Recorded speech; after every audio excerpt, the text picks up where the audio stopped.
to the call of autumn. All them falling for the love of ballin'. Got caught with 30 rocks, the cop looked like Alec Baldwin. Inner century anthems, based off inner city tantrums, based off the way we was branded. Face it, Jerome get more time than Brandon. And at the airport, they check all through my bag and tell me that it's random, but we stay winning.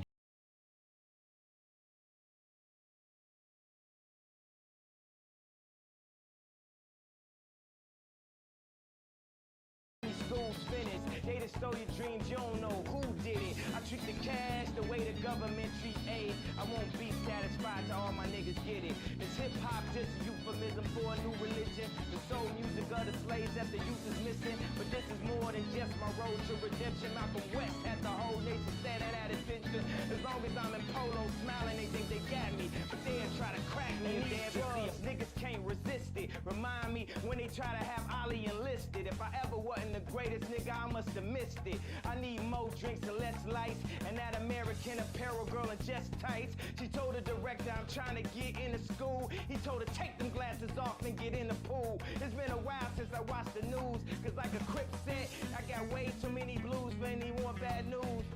I was looking at my resume, feeling real fresh today. They rewrite history, I don't believe in yesterday. And what's a black beetle anyway? A fucking roach? I guess that's why they got me sitting in fucking coach. My guy said I need a different approach, cause people is looking at me like I'm sniffing coke.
Get enough.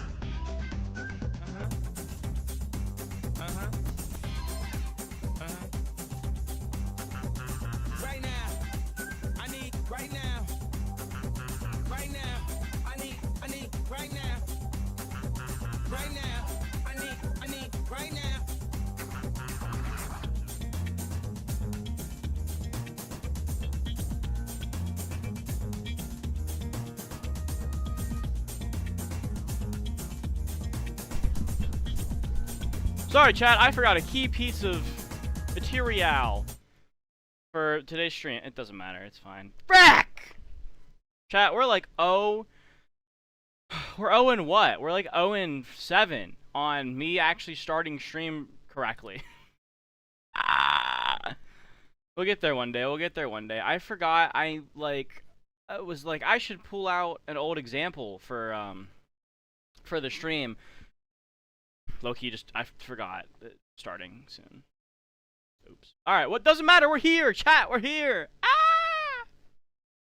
How we doing? How we doing? Welcome, welcome, welcome. My favorite person is here. They don't want to kill me. No, I can't say that's Twitch TOS. Frick! You're lucky I'm streaming on Twitch because I can't say that word. Whatever, chat. Aside from you, no, I'm kidding. How we doing? Who's ready for today's stream activities? We got a lot to do. Not really, but I got stuff planned. Oh, amazing, great. That's fun. All right. You're gonna make me crack open a cold one. I forgot. I was like, I should pull out an example from 2006, but I can't find my cards. I don't know where they are, but they're so bad, it's like almost not even worth talking about it. Chat! Before we get into today's main event, you know what it's time for. It's Tuesday! It's Tuesday, chat. You know what Tuesday means. First, we're cracking open a cold one. So, you know, everyone get well hydrated, I guess. No. No, actually, I did get Taco Bell today, so I guess it technically is Taco Tuesday. Awkward.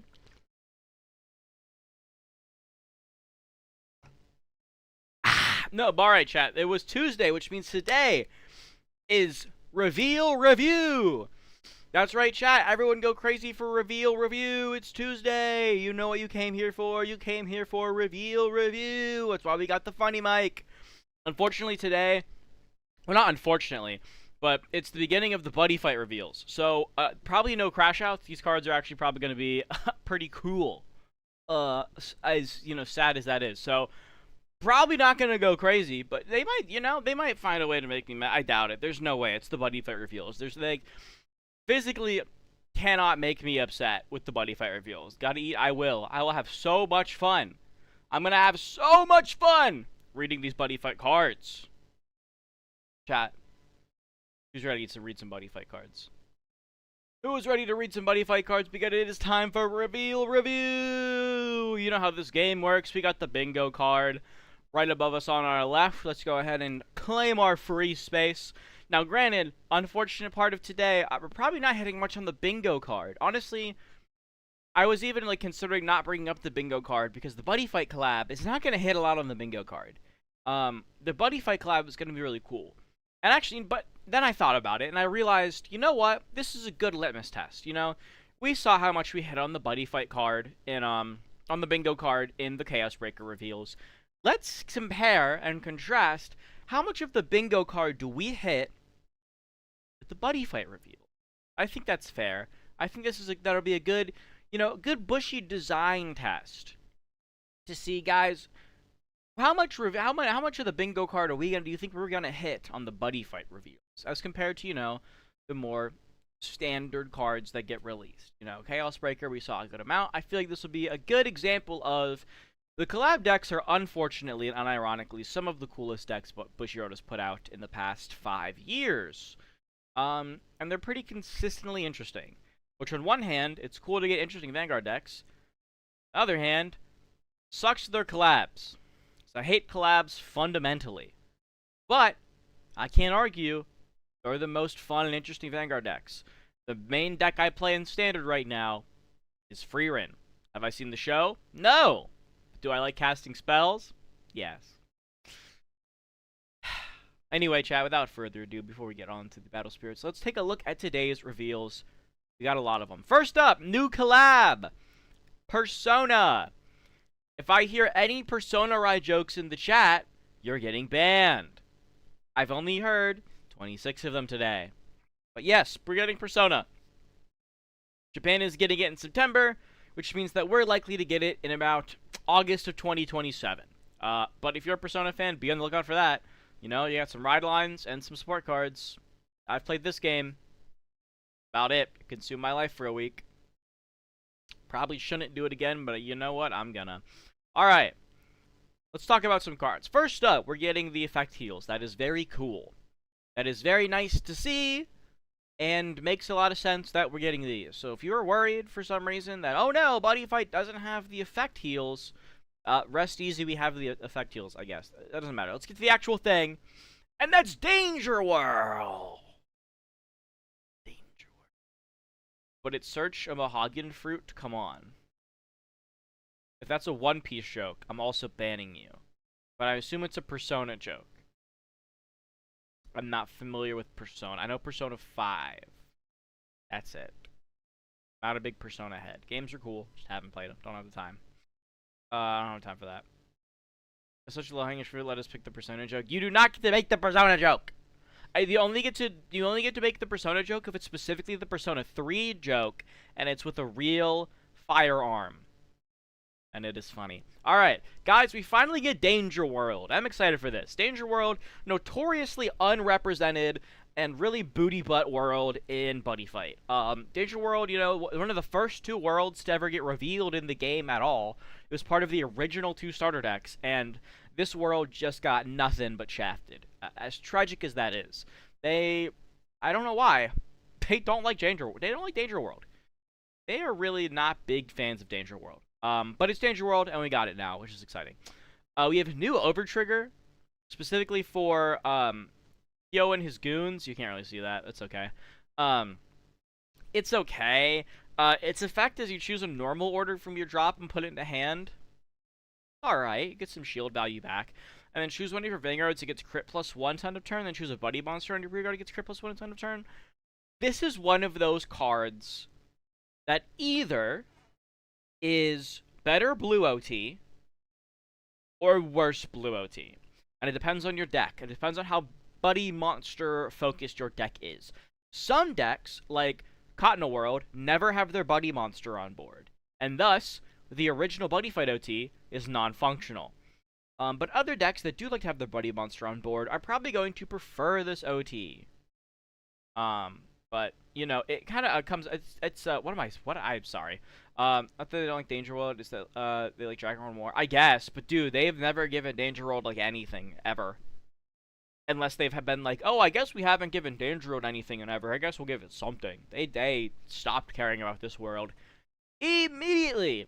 But yeah, this OT, it's the Buddy Fight OT, you know? If you have a Buddy Monster, this might be better blue OT. If you don't use your Buddy Monster, this is worse blue pick your poison. If you're poor, this is affordable blue OT. It's up to you, though. Alright. We got our main boy, Rauga, who was gonna be a pretty swagged out villain in the Buddy Fight anime until they just kind of decided they didn't like him anymore, and they threw him away like Andy throws away his toys. But hopefully, you know, he gets a little more love in the Buddy Fight collab. So, when he's placed by routing from Danger World, look at the top 5 cards in your deck, choose up to 1 weapon or up to 1 armor knife from among them, reveal it, put it in your hand, shuffle your deck. Pretty bog standard grade 1 stuff. On place, check top 5, grab some tings, add it to your hand, about it. But, your whole deck is weapons and armor knights, so you can kind of grab whatever you want, provided it is in the top 5. That is okay. Medium at best. Next up, the Explosive Axe. Rikdu Demon Slay!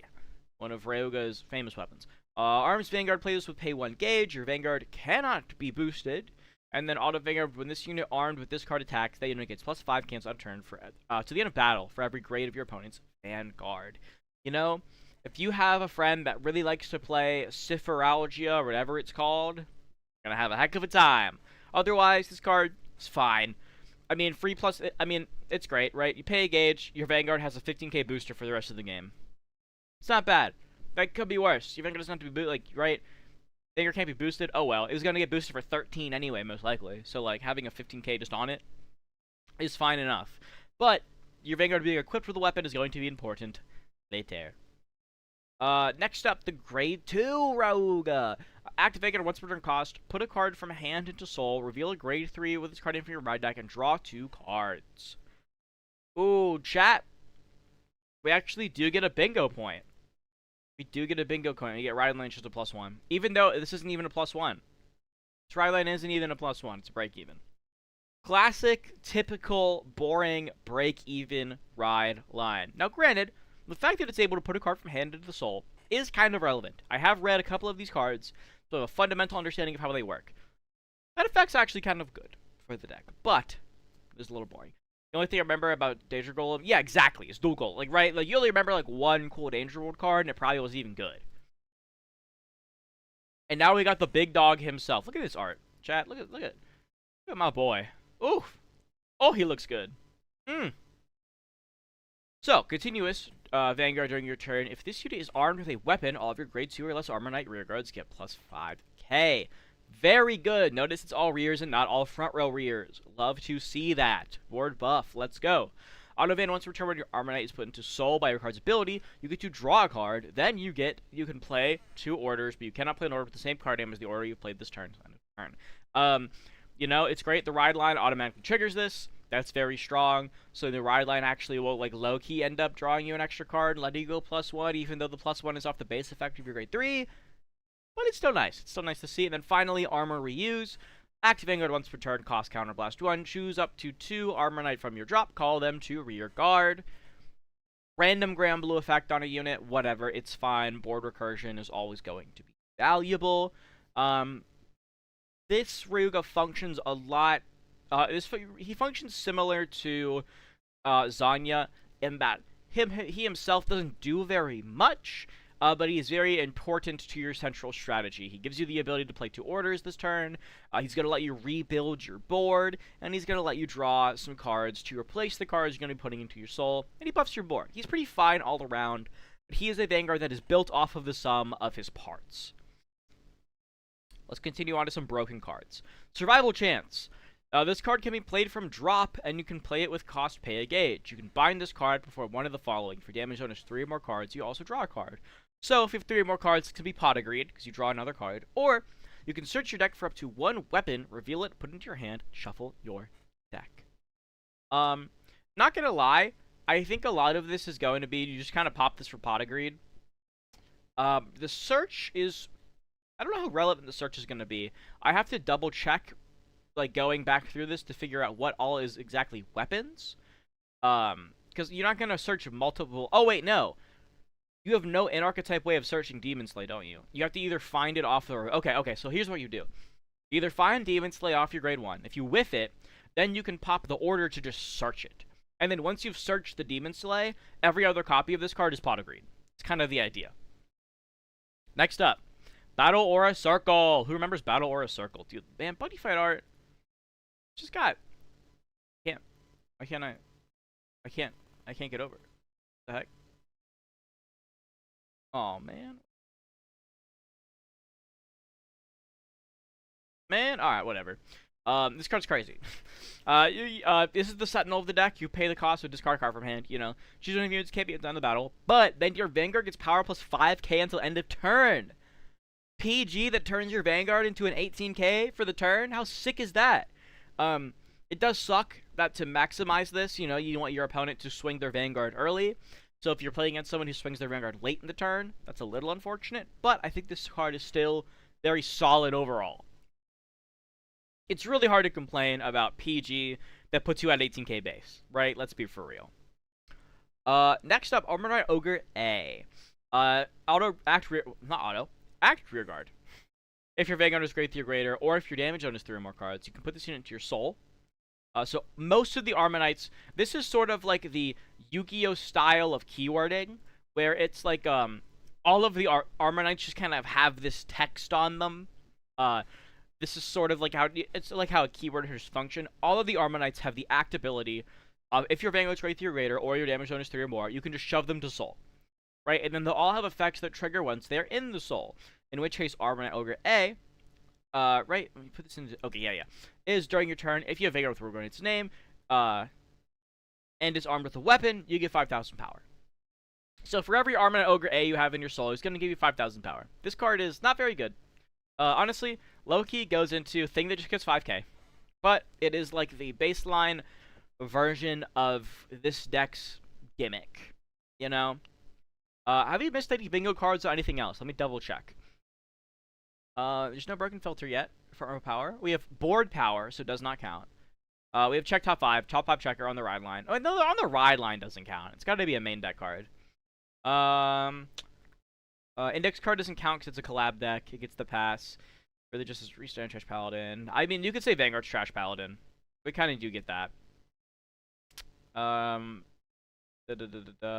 Honestly, defense impossible. They do have PG that gives them plus 5k for the turn. So defense impossible, low key gets defense impossible. We're gonna pop holy hoops, slap shot. Alright, cool. We're good. We're good there. Next up, Armor Knight Griffin A. Armor Knight text, you can shove him to soul, and then while he's in the soul, your Vanguard with Rugen in its card name, armed with a weapon, gets auto Vanguard in this unit attacks until end of the battle when your opponent would call cards from hand to garden circle. They must call 2 or more cards at the same time. Very good effect to just have generically stapled onto your Vanguard. This, actually, kind of sick. With the catch that being a Blitz order means they can only play 1 PG. Yes, yeah, no, but to be fair, all of the buddy fight decks come with that limitation. That is inherent to the clan, unless you're exactly Zanya. Or no, they don't, because I think Dragon World has a unit. So yeah, no, that is the trade-off. Yes, the caveat is that you only get 1 of these per battle phase. So to compensate, you get a bit of shield for the rest of the turn, so you're not trying to spam PGs. But I think, you know, getting away from I hold 3 PGs in my hand for your turn is nice. I like that a lot. Having to actually ration out your PGs is a welcome sight. So I take that happily. But this card's really good. Being able to have Battle Door just permanently stacked onto your Vanguard, always going to be valuable, right? Every PG your opponent plays is going to cost an extra card, and they will be PGing your Vanguard attack. Next up, Armor Knight Eagle A. Same Armor Knight text, you can shove it to soul, and then continues in soul when your Vanguard with 3 on its card name, armed with a weapon, cannot be chosen by your opponent's card effects. Tech card, maybe some inset specific things, right? This is going to interact with other buddy fight decks to give your Vanguard hexproof, but I can't see too much in standard that really cares about this. I would have to go back and read a lot of card text to see what specifically chooses Vanguards. But my guess is that a lot of things in the set might be choosing Vanguards, and this can be a little counter to that. But honestly, this card seems like a fine 1 to 2 of the throw in the deck. You just shove it to soul. Maybe it comes up, maybe it doesn't. Seems okay. Fine enough card. Fine enough card. Default message was Blank. Yeah, right. Blank Divine. You can dodge Blank Divine skill. This is one of those cards that just dodges a lot of random stuff. That you're like, oh wait, I guess that does choose the Vanguard. Oh, that's cool. So this is a fine card to tech in at 1 or 2, because there'll be some matchups where it just comes up and you're like, oh dang. And you know you can go, Ruga top 5 can maybe grab it. This only searches weapons, unfortunately. We don't have a way to just like go grab it, but it's not bad. It's definitely not bad. Next up, Armor Knight Gargoyle A. Same Armor Knight text, but this one is in the soul. When your Ruga with your Vanguard with Roga in its card name, armed with a weapon is attacked. Sorry, you can bind this card, and that unit gets plus 10,000 to end of battle. It's just a way to guard from your soul. They put Dantarian effect on a rear that you shove to soul, and then you can shoot him out to guard for 10k. Very valuable, right? This is a card that is like great to take. You don't really want it in your hand. It's only going to guard for 5k. So you can just for free slap it on your board, throw it to soul, guard it for 10k later. Solid card. It's okay. It's not the best thing ever, but there are certainly worse things it could be. Then we have Armor Knight Kari. This is placed on Rearguard, choose up to 2 Armor Knight from your drop of different card names from each other and put them into soul. So a way to just, you know, either turbo a soul from things you've discarded off your ride line, or maybe if you've soul blasted things from effects, you have a way to shove them back in. You can like to call these hidden effects because they never come up until everyone forgets about it. Yeah, basically. Even though I wouldn't call it a hidden effect because it is just like that's the thing the card does, right? It's in Yu-Gi-Oh! The hidden effect is like it does 4 different things. Also, it has 1 line of text as the 5th thing that everyone forgets about and sometimes randomly comes up. This card, in its existence, is that 1 line of text, but you are correct, I see what you're saying. This card's fine. I'm not entirely sure how impactful it's going to be. I don't know how much you're soul blasting, how many cards are leaving your soul that you need to put back in. Like, this guy leaves your soul, but he binds himself. So, I'm not sure how good this card will be. It could be good, but it also could be useless. Armor Knight Demon, the big size 3. All costs pay 2 gauge or pop a rear. It's not terrible. Auto rearguard when this unit attacks, it gets plus 10 cancel end of battle, and then double attack. You know the double attack. Tax in the battle is that this attacked. If your Great Theory or Vanguard is stand, you can kind of plus 1 to stand to this unit. So like this does not count as rear that just says restand, because that's the keyword gimmick. It's double attack. It's just how double attack works. Buddy Fight gets a lot of passes on the bingo board. Most likely, we will be retiring the bingo board for Buddy Fight season. But it's here just to be a litmus test to compare and contrast a Buddy Fight deck with a mainline deck. It's for science, okay? Spread soul out on the board to mock the opponent with my blade's power. Yes. You can do that. Where's the free hit from Armor Knight Demon, just like the original? We don't get, it's Danger World. We don't get good cards in Danger World. This, you gotta accept it. Danger World, where we don't get good things. They don't give us good cards. We don't get those. You can see if you're getting back some Armor Knights you throw away for early game. That's what, yeah, right. Stuff you guard with early, stuff you ditch for the ride land early. You can like refund them back into the soul. Just not sure how relevant it's gonna be, especially when you just get to call them back for CV1 off your Vanguard's ability. So this is going to be a remains to be seen how valuable that actually is. Now we're getting to the good cards. Our buddy monster, or a potential buddy monster. Armor Knight Cerberus, the GOAT. Wonder if Tasuku's other deck is in this set. If we have all the decks. I will show all the decks at the end of the reveals. We know what all the decks are, for the most part.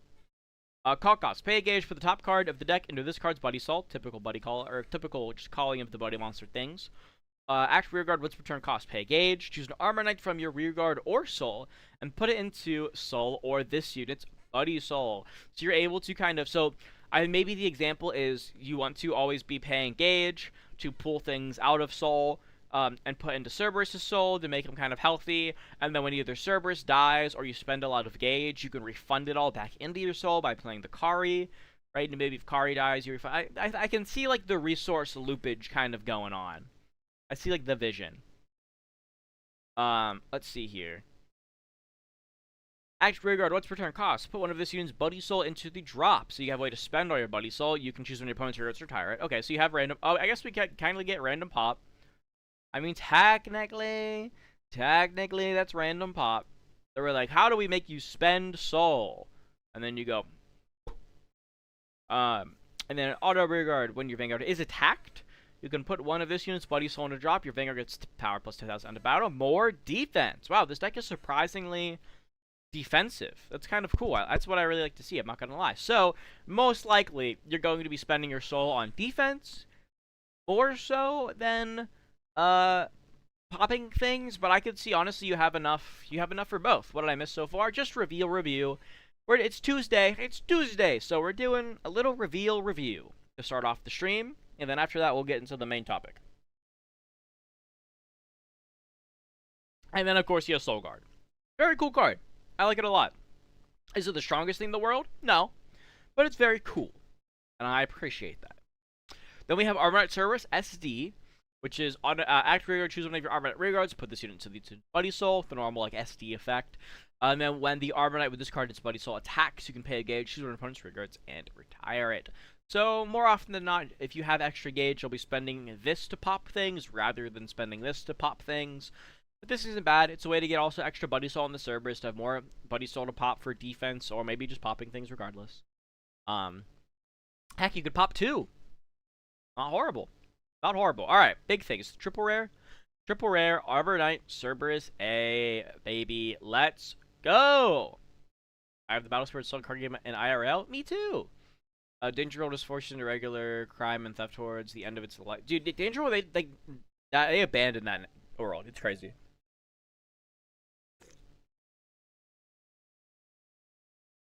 Did the original randomly pop by spending soul? I don't know. Let's find out.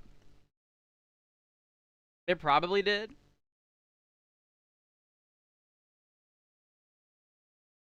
I'm just going to put up my phone because it's easier. But also you have to remember, this was like the blaster blade of a Buddy Fight. This is one of the first cards that ever came out. Yeah, okay, yeah, it did. It was, yeah, you could ditch your soul to pop something into this monster soul. So I guess like that's tough. You're right. It's technically not random pop because the old card didn't pop. But the old card popped because it was Blaster Blade. The old card popped because it was Blaster Blade, right? But no, you are correct.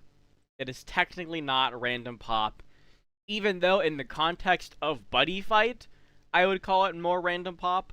But in the context of Buddy Fight Vanguard, it is not random pop because it is a homage to a random pop. It is a random pop homage. But that's fun. It's always fun. I have a limit, dude. Limit break. It's fun. Buster Blader. Is that Buster Blader?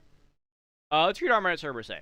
When this unit is placed on rearguard from hand or placed on rearguard by the Buddy Call ability, search your deck for the one Armor Knight and discard shuffle your deck. Huge. Being able to you're going to be Buddy Calling the frick out of this guy. Being able to search Armor Knights is very important. Now you can actually reliably play the techie Armor Knights like Eagle because you can now search it off your buddy monster. That is importante. Then act rearguard to figure out great 3 or greater, or if you damage those 3 or more cards, put this card Soul, so it has the Armor Knight ability. Shove it to Soul. Soul, when you're vanguard with Rogan, its card name, armed with a weapon attacks. If that unit's original critical is 1, that unit's original critical becomes 2 till end of turn. Then, Soul, if you Persona Road this turn, oh great, Persona Ride, bind another card with the same card name as this card from Soul, and the original critical of your vanguard with Rogan's card name, armed with the weapon, becomes 3 until end of turn. It's like we have mini armor break at home. It's actually, I love this card. I think this card's sick. So you just get to go Ryuga Swing, plus 15k off the weapon, 3 crit Battle Door. So Ryuga is going to be asking for cards. We are not going to be playing Chaotic today. I am sorry. There's too much to talk about. Super Vanguard Extra Crit, basically. So this does not count as Vanguard Extra Crit, because the Vanguard is getting the Extra Crit via, like, it's a different ability. Vanguard Extra Crit is for when the Vanguard just goes, CB1 activates skill, oh, by the way, you get crit and drive. This is a cooler thing. This gets the pass. You, like, link up, you get your buddy monster in your soul, and he powers you up and gives you extra criticals. Like, this is a pass. This is not the slop crit. This is cool. And it's like not just getting an extra crit for blind pressure. This is a deck that powers up the Vanguard and puts Battle Door on the Vanguard, so having crit pressure on it is actually very important because you want to force your opponent to have to interact with the Battle Door. And then they go the extra mile by letting you get crit plus 3 eventually, so they have to interact with the Battle Door. So it's a good version of Vanguard crit. Then we have Drill Bunker, the Impact. You normally don't play Impacts. We'll see if we play this. It cannot be played, and you can use its ability if you don't resolve the impact order. This fights, so it's a once per fight impact. Maybe all impact, I don't know. All the impacts are bad, I never read them. Auto-hand at end of your turn if your Vanguard is armed with the weapon, and you Persona Row this turn, Counterblast Wad, you can discard this card, pay 2 gauge to declare final phase. Choose one of your Vanguards, stand it, its critical becomes 1 at end of turn, attacks your opponent's Vanguard. Honestly, not gonna cap, this just saying CB1, ditch it to get another Vanguard swing with Twin Drive? That's not bad. Like, that's really not bad. Right? But yes, I'll come back to that. Also, the deck might have any critical triggers, so the extra crit seems extra important for Vanguard pressure. Honestly, I would recommend, I would completely understand, be like, my Vanguard's 2 crit the entire game. I'm just going to load up on fronts. Or actually, no, you still want to play crits. You would still want to play crits, because having crit pressure on Vanguard means that crit pressure on rears is even more threatening. Because if you check a crit and they're at 4, they just, like, cannot guard for the rest of the game. So you actually still would like to see crits. Yeah, unlike Gargantuan Punisher, like, this is actually pretty usable. That's not bad. CB1, 2 gauge for an extra Vanguard swing that retains all of its drives? Absolutely. I think you do play this. I could see you playing it. And that's all of the Danger World cards. So Did not see the triggers. That's interesting. Do not know what Danger World triggers get to do. That fun. Huh. Alright. Well, that's Danger World. Next is up Legend World with, I can't believe they're actually printing her deck. That's friggin' Sophia. I think she played like half a game in the anime, but that's cool. Forget Gargantua, so many conditions for what? I mean, it's Gargantua. Gargantua's supposed to say win the game. How do you print to win the game, Impact and Buddy and Vanguard? You kind of can't. So like they had to make it like kind of bad. I mean, there are no crits to play by reveal. Yeah, we haven't seen any triggers, so we don't know. But like, there's no way they like don't give the deck crits. That'd be ridiculous. The deck's gonna get crits. It's definitely getting crits. Yeah, next week Legend World Sophia. That's crazy. But yeah, all in all, guys, reveal review for Danger World. I think this deck is not horrible. Dude, stars better be some stupid Mega Colony Gigalock deck that just turns your deck off. I honestly hope so. I think that'd be fun.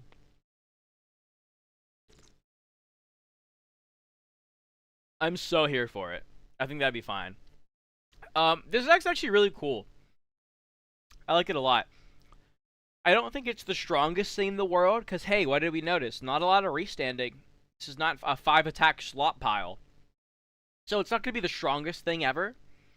Right? She played like 1.5. Yeah, right? Like, she barely fought. As for the cardback capability, we made a buddy fight block dragon deck. Oh, yeah. Yeah, this deck's cool. It has some, like, a pretty okay defense. It has, like, a surprising amount of guarding ability. Not too much offense. This is one of those decks where I think your game plan is most likely going to be more of, like, try to get your opponent to 4, and then, who cares about 5 attacks? You just throw Vanguard with crit and Battledore at them every single turn. Not even that, put them to 3. As soon as they're at 3, you just start going Vanguard with crit Battledore. You have to guard this or you die, because I could check a trigger. And then use your rear guards to either maybe push or just like poke their rears and leave them stranded at 3 damage the whole game. And then use your defense to tank their like bad turns. And then just keep throwing them with your big fat Vanguard every turn. And you pressure them that way. That could be really cool. I mean, that's a play pattern we haven't seen in Standard in ever. So like, could be chill. The buddy binds itself, so 4 seems more realistic. Yeah, I mean, the buddy binds itself, but you have to have Persona Road. So you have to also hit that. Like, it's going to be a lot of turns, right? It's going to be a lot of, or binds another card with the same name as this card. So you can do it 3 times. But you also have to, but yeah, oh yeah, because you do it for the amount of times you can Persona Ride. So you can definitely do it 3 times. But like, chat, if we're being real, the difference between 3 crit and 2 crit is not that big. It's not that big of a difference. Especially because as the later the game goes, the less crits you need to kill people. Like, 3 crits better early game, 3 crits a lot worse. Like, 3 crit when your opponent's at 5, it just insulates against sacking, right? So like, this part isn't super important, but the fact that it just perma gives you a crit 2 is actually really solid. This deck is almost like Heroes, if B Heroes couldn't multi-attack, where you just get this go, your Vanguard is always a PG check. I like it. I think it's fun. Especially for, like, buddy fight format, I think it's great. It's not going to make waves in, like, Standard, but I think it is perfectly fine for what it is supposed to be, and I think I would enjoy playing it. So, you know, official buddy fight Danger World reveal review, thumbs up. Very good. Good job. And look, we only got, like, a couple. We only got, like, 4 on the reveal review bingo sludge list, right? We only got a couple. That's pretty good. That's really nice to see. So thank you, Bushy Road. But, you know, are we surprised? The collab cards are always cool. So, I mean, are we shocked, you know? Are we really shocked? Alright, chat. It's time to transition. I'm gonna flip off the funny mic. We're gonna go to the regular mic for the rest of this. We're gonna transition on over to the regular mic, because I don't think I need a funny mic talking about battle spirits. I don't think that really Necessitates funny mic activities. Honestly, the buddy fight reveals don't even necessitate funny mic activities because the cards are actually cool and fun to read and don't make me wildly upset. So, no, you can't really complain about that. You can't really complain about that. All right, chat. Who here is familiar with battle spirits? Who likes battle spirits?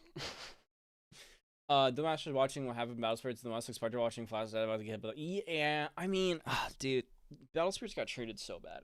That's dog battle.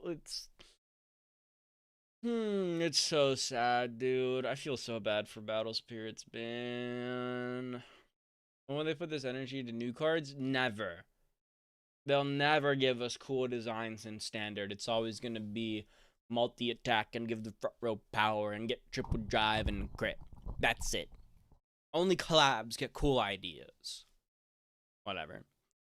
EDD set be like, here's Ancient World, Hero, Star Dragon. Could be chill. Could be chill. You gotta love Battle Spirits. You can mix colors in your deck. I mean, come on, like we can mix colors in like most games to an extent. The fact that Battle Spirits doesn't randomly lock you to a certain amount of colors for some arbitrary rule reason, that is nice. I like that. That's a huge plus, right? That's a big positive. The anime is also peak cinema. Like, Battle Spirits anime is 20 times better than anything Vanguard's put out in the past, like, 10 years. So, like, that's another huge plus. But impact units in Vanguard? Per slaps. Yeah, contracts. Contracts are sick. Okay.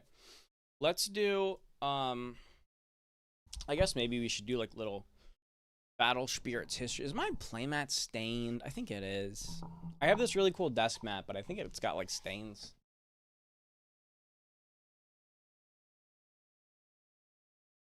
I need, like, a plain mat for stream table con. We all have a lot of patterns on. And I feel like I make it hard to see sometimes. But, no, you know, it is what it is. If I do the Rosetta mat,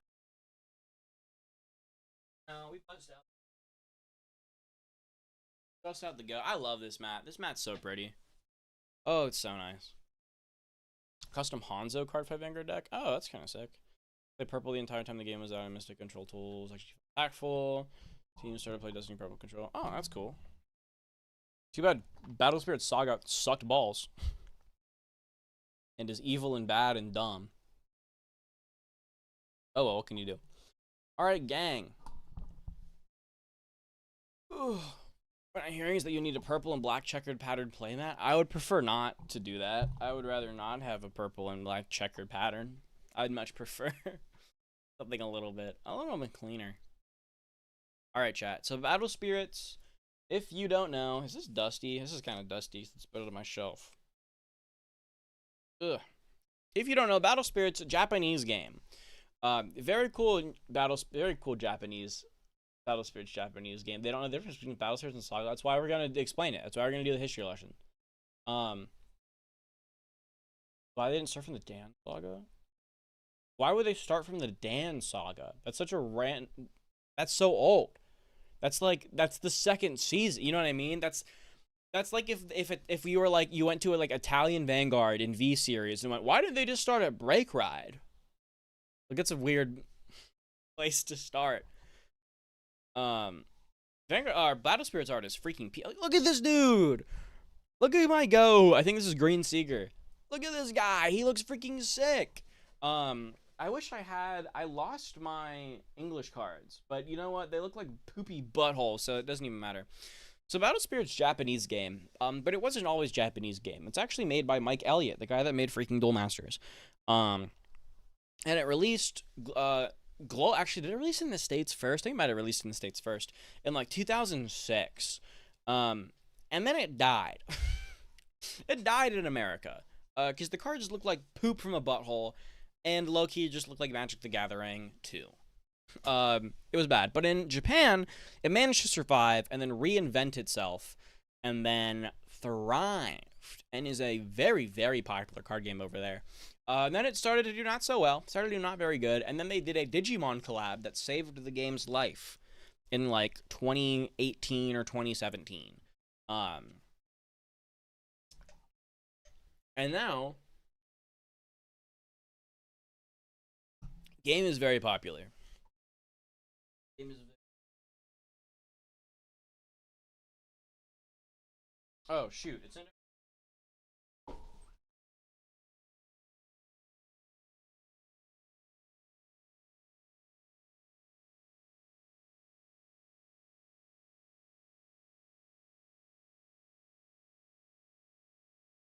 Oh, hold up! I gotta figure out what this is.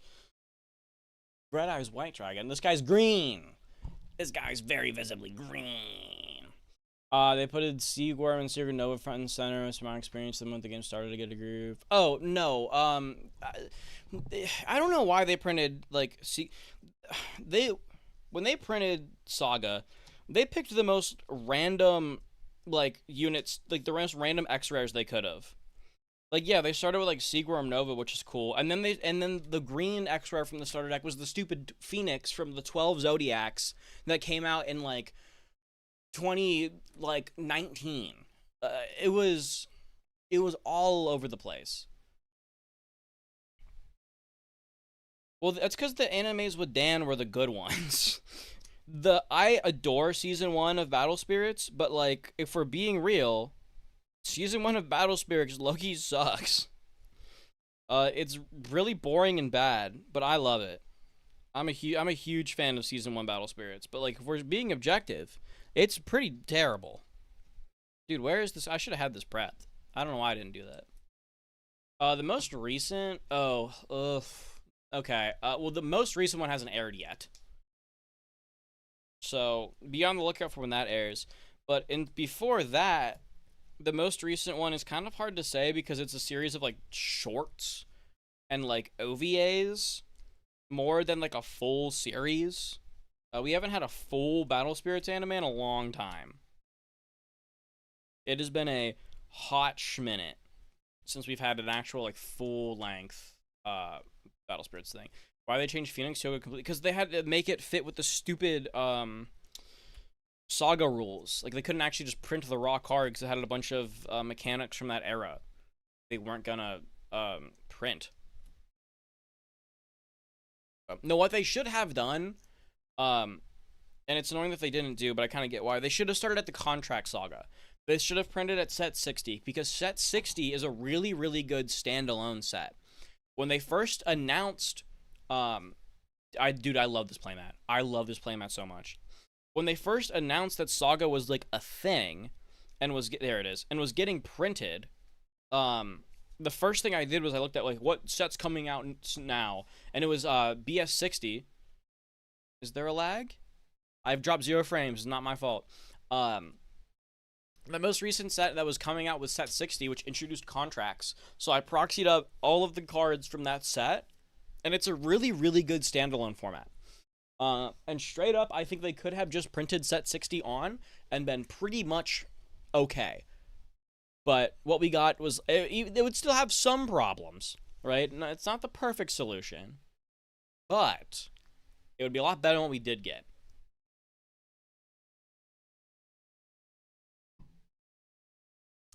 Yes, you could absolutely watch the anime and learn the game.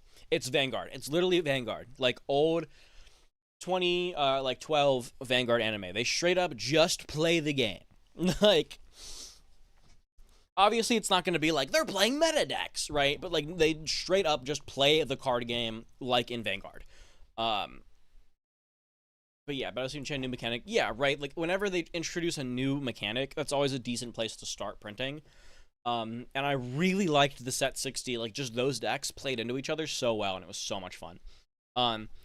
But Battle Spirits did really well. It went on for a long time. This is a card from like 2017, but like these cards look so freaking cool. Look at this thing. Japanese Battle Spirits cards are awesome, and they're thick. They're like they have the really nice card backs. They're super thick. Oh, they're great. They're like Vanguard quality. Saga isn't, yeah, basically. Honestly, basically. Avril Lavigne. Yay! They do play meta deck? I mean, I guess. They do the Vanguard thing. They play new boss monster from the set. If that boss monster happens to be meta, then it's a meta deck. But it's like, they play new thing coming out. Of the time, if I recall right. Maybe. Did I finish Brave? I think I finished the first season of Brave. I don't think I finished the second season. No. What am I thinking of? Did I finish? No, I didn't finish Brave. Maybe. But you know what I mean. It's not like it's the anime gimmick of like, you know what I'm talking about. You know what I mean. You guys have comprehensive skills. You know what I'm talking about. BS, but I want to catch a gameplay. I'm gonna explain it all for you here. Once we do the history lesson, I'll explain it all. The all Vanguard quality because Vanguard cheaps out in production. Not like anime quality. I mean like how in old Vanguard they straight up they would like the whole anime was just them playing the game, right? Every episode was there'd be a little story, and then card fight for the last like 10-15 minutes. Battle Spirits is a lot like that. Like they straight up just play the card game. It's awesome. It's so good. But like these cards look sick. And they play completely correctly. And they were like, hey, you know what would be a good idea? If we put this back into English, now that everybody's addicted to card games again, what if we made Battle Spirits in English again? That would be really, really cool, right? And so they decided, let's put it back into English. But instead, obviously, so Battle Spirits is like Yu-Gi-Oh! It is an eternal game. There's no rotation. There is just a ban list, and you can play with cards from like 2004 if you want. It's not that old, but you get what I'm saying. So they can't just reprint decades worth of cardboard in English. That would be insane and ridiculous and incredibly impractical. They're going to have to either pick a starting point to just start printing from there, which is a little bit problematic because, Battle Spirits has a lot of old legacy cards that are still relevant today. It's like Yu-Gi-Oh! A card gets revealed, like, oh, this goes really well with the card that came out 5 years ago. So they were like, hey guys, Moist Critical would be better than half the people. It's shockingly how the game is bad. Moist Critical is actually a good choice because he likes card games. The card game is just so bad that he can't really be enthused. Or maybe it helped spark our boy Moist's joy of card games and is now why he runs a Commander channel and plays One Piece and buys Yu-Gi-Oh! And Pokemon boxes. But so they can't just like start printing the game. They're going to have to Kaijudo-ify it. They're going to have to do a soft reboot, rebranding to set a new starting point for the English audience. And they got the, glorious, incredible idea to release the game as Battle Spirits Saga. And, yeah, this game was bad. So, like, this is a Japanese Battle Spirits card, right? This is how it looks. Really cool. Really cool, really awesome. I think Takuto watched What Happened to Battle Spirits and freaks out about bringing back Duel Masters to the West.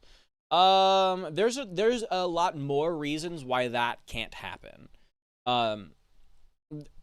This is sort of the thing is this already happened to Duel Masters in 2012. This exact scenario already happened. So like, I don't think they really cared. But the reason we can't get Battle Spirits or Duel Masters back in English is a little bit different, but also similar. Because of 2-card and Mizuho, I think the hell went loose. Yeah, right. Like it's really old. It's really old stuff. Wait, what? He does not. Did you just call Moist Critical a scalper? That's crazy. That's probably the craziest take I've heard ever. So yeah, they rebranded it Saga. And the Saga cards, like poopy butt. Is this a promo? Oh, I never opened my Gundam promo. Oh yeah, there's a Gundam promo. This is a thing we can talk about later. Guys, if you want to know why Bandai made the Gundam card game, it's because this card exists. Fun fact. Yeah. Where's the green? Give me the green stuff. They printed Saga, and it looks like butthole. Where's a creature? There's a creature. Yeah. Saga bad. Saga really, really, really bad. If you want, yeah, basically. God of PG is fun at least. I mean, Battle Spirit Saga is fun, kind of.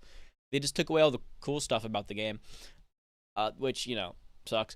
If you want a more in-depth analysis of why the cards look bad, go watch. I have a whole video called Battle Spirit Saga has the worst card frame of all time. Go watch that. I break this card frame down a lot more, so I'm not gonna go too deep into it, but safe to say this frame looks like butthole. All right, it looks really bad. Sacrifice Mokoro's career for DM reboot.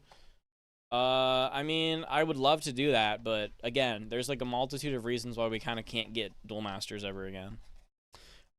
So, you know, if you really deep dive back into my channel, I have some really old videos from when Battle Spirit Saga first got announced of me being like, this game looks like butt and it's going to be dead on arrival. And shocker, the game was dead on arrival. It was basically dead by set 2. If not assuredly by set 3, and then they somehow printed 6 more sets, because I think they were just already on the schedule on the printers. They printed 6 more sets, and then the game died. They said, no more Battle Spirits Saga. Unfortunately. But oh well. If you don't stop him and get Duel back, he's going to make another Multiverse as Secret Lair. I mean, yeah, they're going to do that anyway, man. They're going to do it anyway. Nintendo, we didn't hear that from me. I mean, that's also true. I wish we can get some Duel Masters fan subs. That anime is also really cool. It's just impossible to watch anywhere, which sucks. So last set of Saga was cool. Yeah, they actually started doing some like neater things with Saga towards the end. Like we had like some archetypes and stuff that were really cool. But by then it was just like, wait, it was too much. It was too far. It was too late. It was way too late. But so Saga dies. Saga dies a year or 2 ago, I want to say. But not long ago. It came out in 20, I don't know. A year or 2 ago, right? Saga's dead. Saga goes away. It's poopy butts. It dies. We go back to Japanese Battle Spirits. Japanese Battle Spirits goes, hey, we're really hitting the Yu-Gi-Oh problem of like text bloat, and our cards are incredibly complicated, and this game is actually really hard to get into because a lot of the mechanics are really hard to understand and parse. We need to do something about this, and they decided to take a page out of Bushiroad's book and do a little bit of a standard reboot. So now we have Battle Spirits Standard in Japan. Why couldn't Bandai have just waited a couple years and just given us Standard, the new Battle Spirits quote-unquote reboot in English? I don't know. I think they just hate us. And they just wanted to torment all the Battle Spirits enjoyers with some evil, sick joke they called Battle Spirits Saga. And you want Battle Spirits in English? Well, check this out, you freaks. Take this. And they gave us Saga, and it made everyone sad. But Battle Spirits has low-key rebooted itself.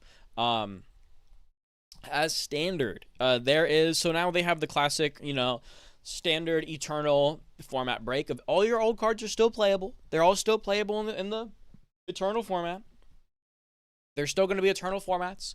They're still an Eternal Championship. That format doesn't go away. You can still play all your cards, but now there is also Standard for people that are new to the game or want to play a more of a chill, lower-powered version of Battle Spirits that, skill tests different things than the Eternal format does. I think it wasn't in production. Yeah, probably not, but it's like, man, I think I would prefer to believe that Bandai isn't that unlucky and that they do just despise us. I mean, obviously, like that the answer is like, yeah, they probably didn't have this in the pipeline while they were producing Saga. No, they definitely didn't. But it is crazy that, like, as soon as Saga died, they announced this. Like, it's crazy. It's crazy. When Vanguard did this, everyone killed them. Yeah, because when Vanguard did it, it wasn't necessary, and then they did it again. Like, it already wasn't necessary the first time they did it, and then they did it twice when it especially wasn't necessary, which is awesome. And when people would play Battle Spirits, they went in Scalper Pigs. I mean, probably. Like for real, Yu-Gi-Oh made speed duels like a year-ish before Rush came to markets. You know, that turned down, and the same issue just merged. Blah, blah, blah. I mean, speed duels was like, good lord, what that? I mean, why were they trying to monetize that? That was such a bad idea, dude. Bad idea. You see they printed Saga art into BS. I didn't see that, but like, that makes sense. Also, like half of Saga art is the old art from like 2007, which is like back when the game was bad. Like Battle Spirits didn't get good and take off until like halfway through Dan, basically the end of Dan. So they just reused a bunch of old like season 1 art that sucks balls and is really not cool, but whatever. But we're talking about English Battle Spirits, or not English, but what am I talking about? We're talking about standard Battle Spirits in Japan, because it's a really cool game that I want to talk about that they completely fumbled and botched in America out of sheer, I don't know. I think it's either incompetence or evil. I prefer to go with the latter. Yeah, part of me wishes they could have kept making V forever. The other part of me is glad. There is like a low-key, I mean, yeah, I know that's what Saga and BS means. Yeah, they have the rights to all of that. Like, I'm not shocked they did that. That makes a lot of sense. Making V forever. So I don't know if you've heard the cracked conspiracy of V only exists because they knew they wanted to reboot at the end of G, but D wasn't ready yet, and they needed something to fill the space between. So they just said, screw it, we'll make V and just reprint all the old stuff. And then V existed until they were ready to print D. That's the crackhead conspiracy theory. I don't know if there's any truth to it. I've been told it from multiple people. I don't really believe it, but take that as you will. I've been informed about Battle Spirits Shapiest form of Mirages. Yeah, that was a while ago. That was 2020 was Mirages, I want to say. That just sounds false. It does, but also I low-key could believe it, because why does V exist? When you think about it, why does V even exist? Like, it doesn't make sense. And like, yeah, V could have probably kept going forever. There was no reason to reboot V, but there was similarly not a whole lot of reason to reboot G either.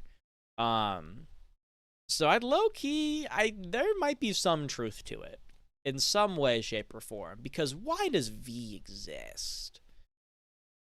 Right, exactly. Given how, like, slapdash V is, it feels pretty plausible. Luard? What?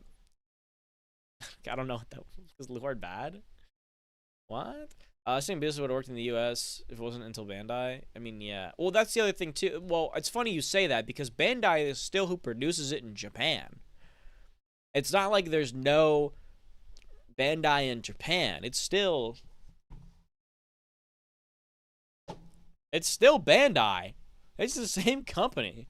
They just, for some reason, hate Americans. We're like, you know what? We're just going to super bad, worse version of the game that looks like butt and plays like butt. It's really impressive, honestly. It's kind of ridiculous. Balancing in general, also believe they just suck. I mean, sort of, but like, what became the power creep of Luard in particular made V unplayable, and other people played clan collection formats. I mean, Luard's pretty unbearable in that format. Oh yeah, these are English proxies I made, or I didn't make them. I printed them. These are English proxies I printed. I can go into how to make these a little bit later if you want to play Battle Spirits yourself. I might end the stream with that, with how to make these. But yeah, these are English proxies that I printed. I didn't make them though. I stole them from a Google Drive. But here's the thing, right? So people like to complain. So like, this one's not even a conspiracy theory. It's just true. People like to complain that like Bushiroad is like YG rebooted. I don't know. Maybe some intern issues with designing cards. No. Okay, check this out. Retailers in Japan, they refer to under the rug. No. Okay, so here's the thing. Okay, watch. You can. Why does Bushiroad reboot Vanguard? It is not because the Pinkertons is on the way. They're proxies. It's proxies. I might make a whole YouTube video on how to print, on like how I print proxies, because it's really easy. And that could be a cool video. So if people want to see the YouTube video, I think I put it in the description of this. If you want to see a video on how to print proxies, I will make it, especially to show you how to print these. This format is so much fun.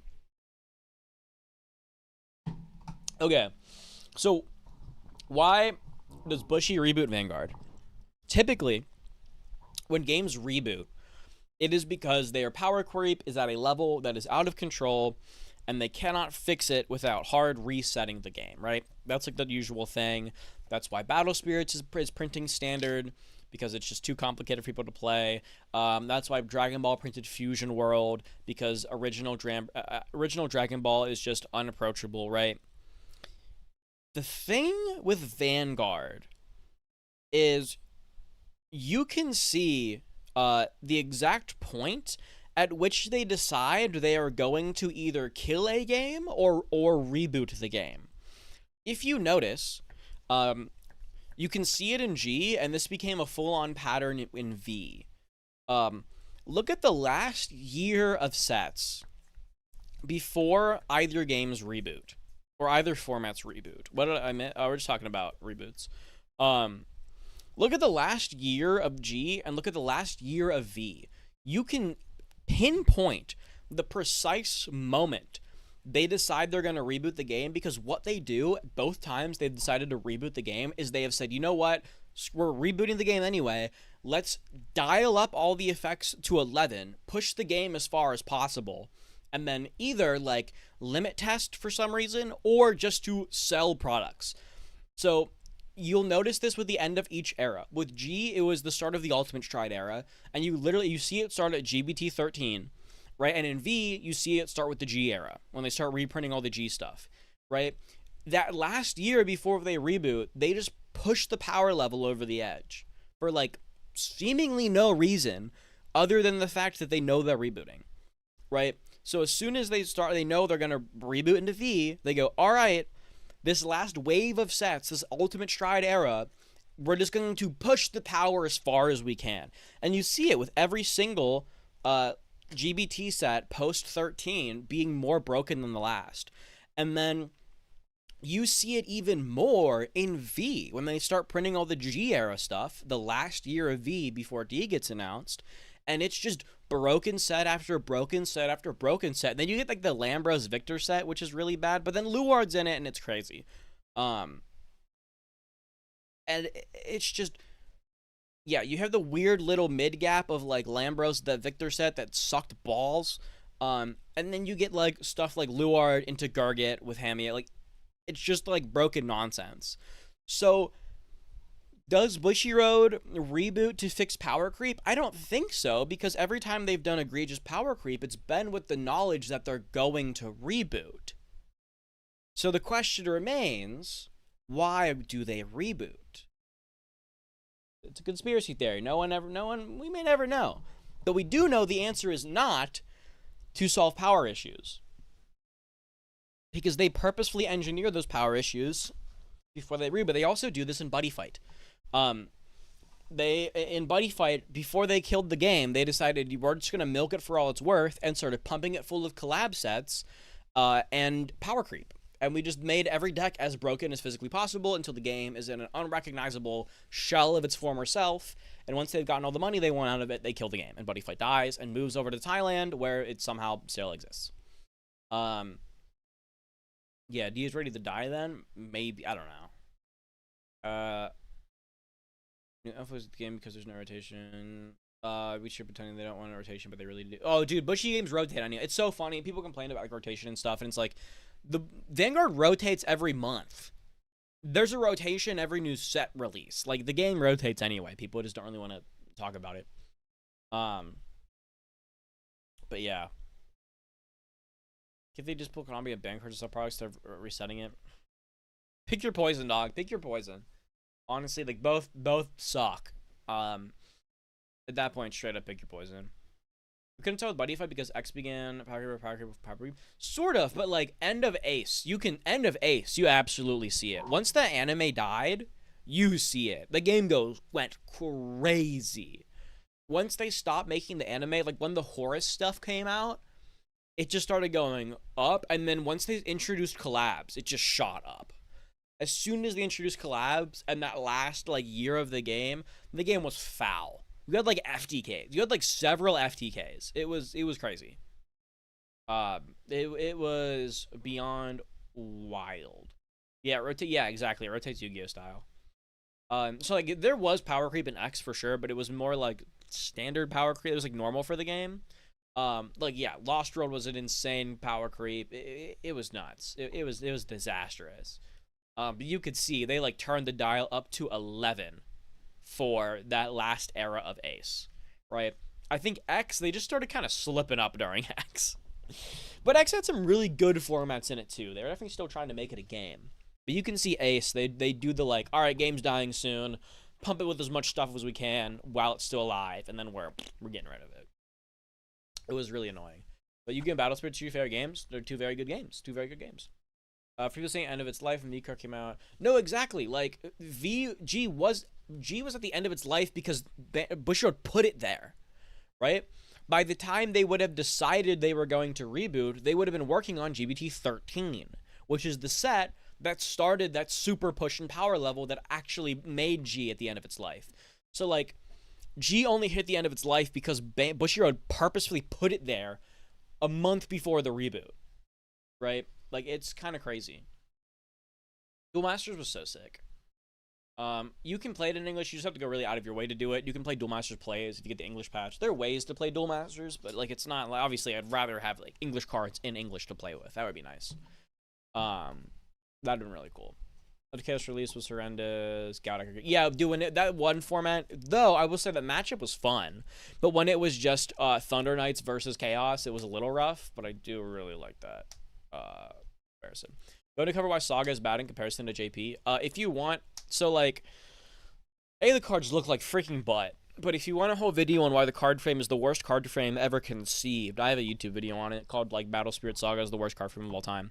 But basically the reason why Saga is so much worse than Japanese Buddy Fight is because one of the problems with Japanese Buddy Fight is that it was a Magic clone. It was a Magic clone with a super cool resource system, but that's all that Battle Spirits was when it was first released. When Battle Spirits first came out, all it was a Magic clone with a cool resource system. That was the whole game. So obviously in America, that didn't stick very well because everyone said, well, I'll just go play Magic. Also, the English Battle Spirits cards were printed on like poker card stock. It was really, really bad. Yeah, card frame was super bad in English. So the game died in America because it was just a Magic clone. But in Japan, they don't like Magic. They don't really like Magic at all. That's why Duel Masters is one of the most popular games in Japan. That's their Magic, right? But Battle Spirits was still kind of just like Duel Masters with a different resource system. But because of how Japan works, it was still fun enough for them. People still played it as a hobby. But Battle Spirits didn't really differentiate itself from Magic until it started taking pages out of Yu-Gi-Oh's playbook. And they went, hey, how do we become not a Magic clone? Well, instead of doing Magic's like, how like Magic rotates and like their power level is like in this very like confined shell of like, I don't know how to describe it, but this like super one-for-one resourcey gameplay. They said, you know what if we just took a Yu-Gi-Oh route and we just made the game crazy? Not crazy, but like we made it really explosive, bombastic effects that were really fun to pull off and made the games very exciting. Yeah, no, these are just proxies. Not actual English cards. I wish they were. That's why the title of the stream is the coolest game you can't play. These are in Japan only, but these are English proxies that I have printed out to play with because the format's really fun. So the way that Battle Spirits differentiated itself from Magic was being a super bombastic, cool anime card game that was all about making big explosive plays with fancy boss monsters with crazy effects, right?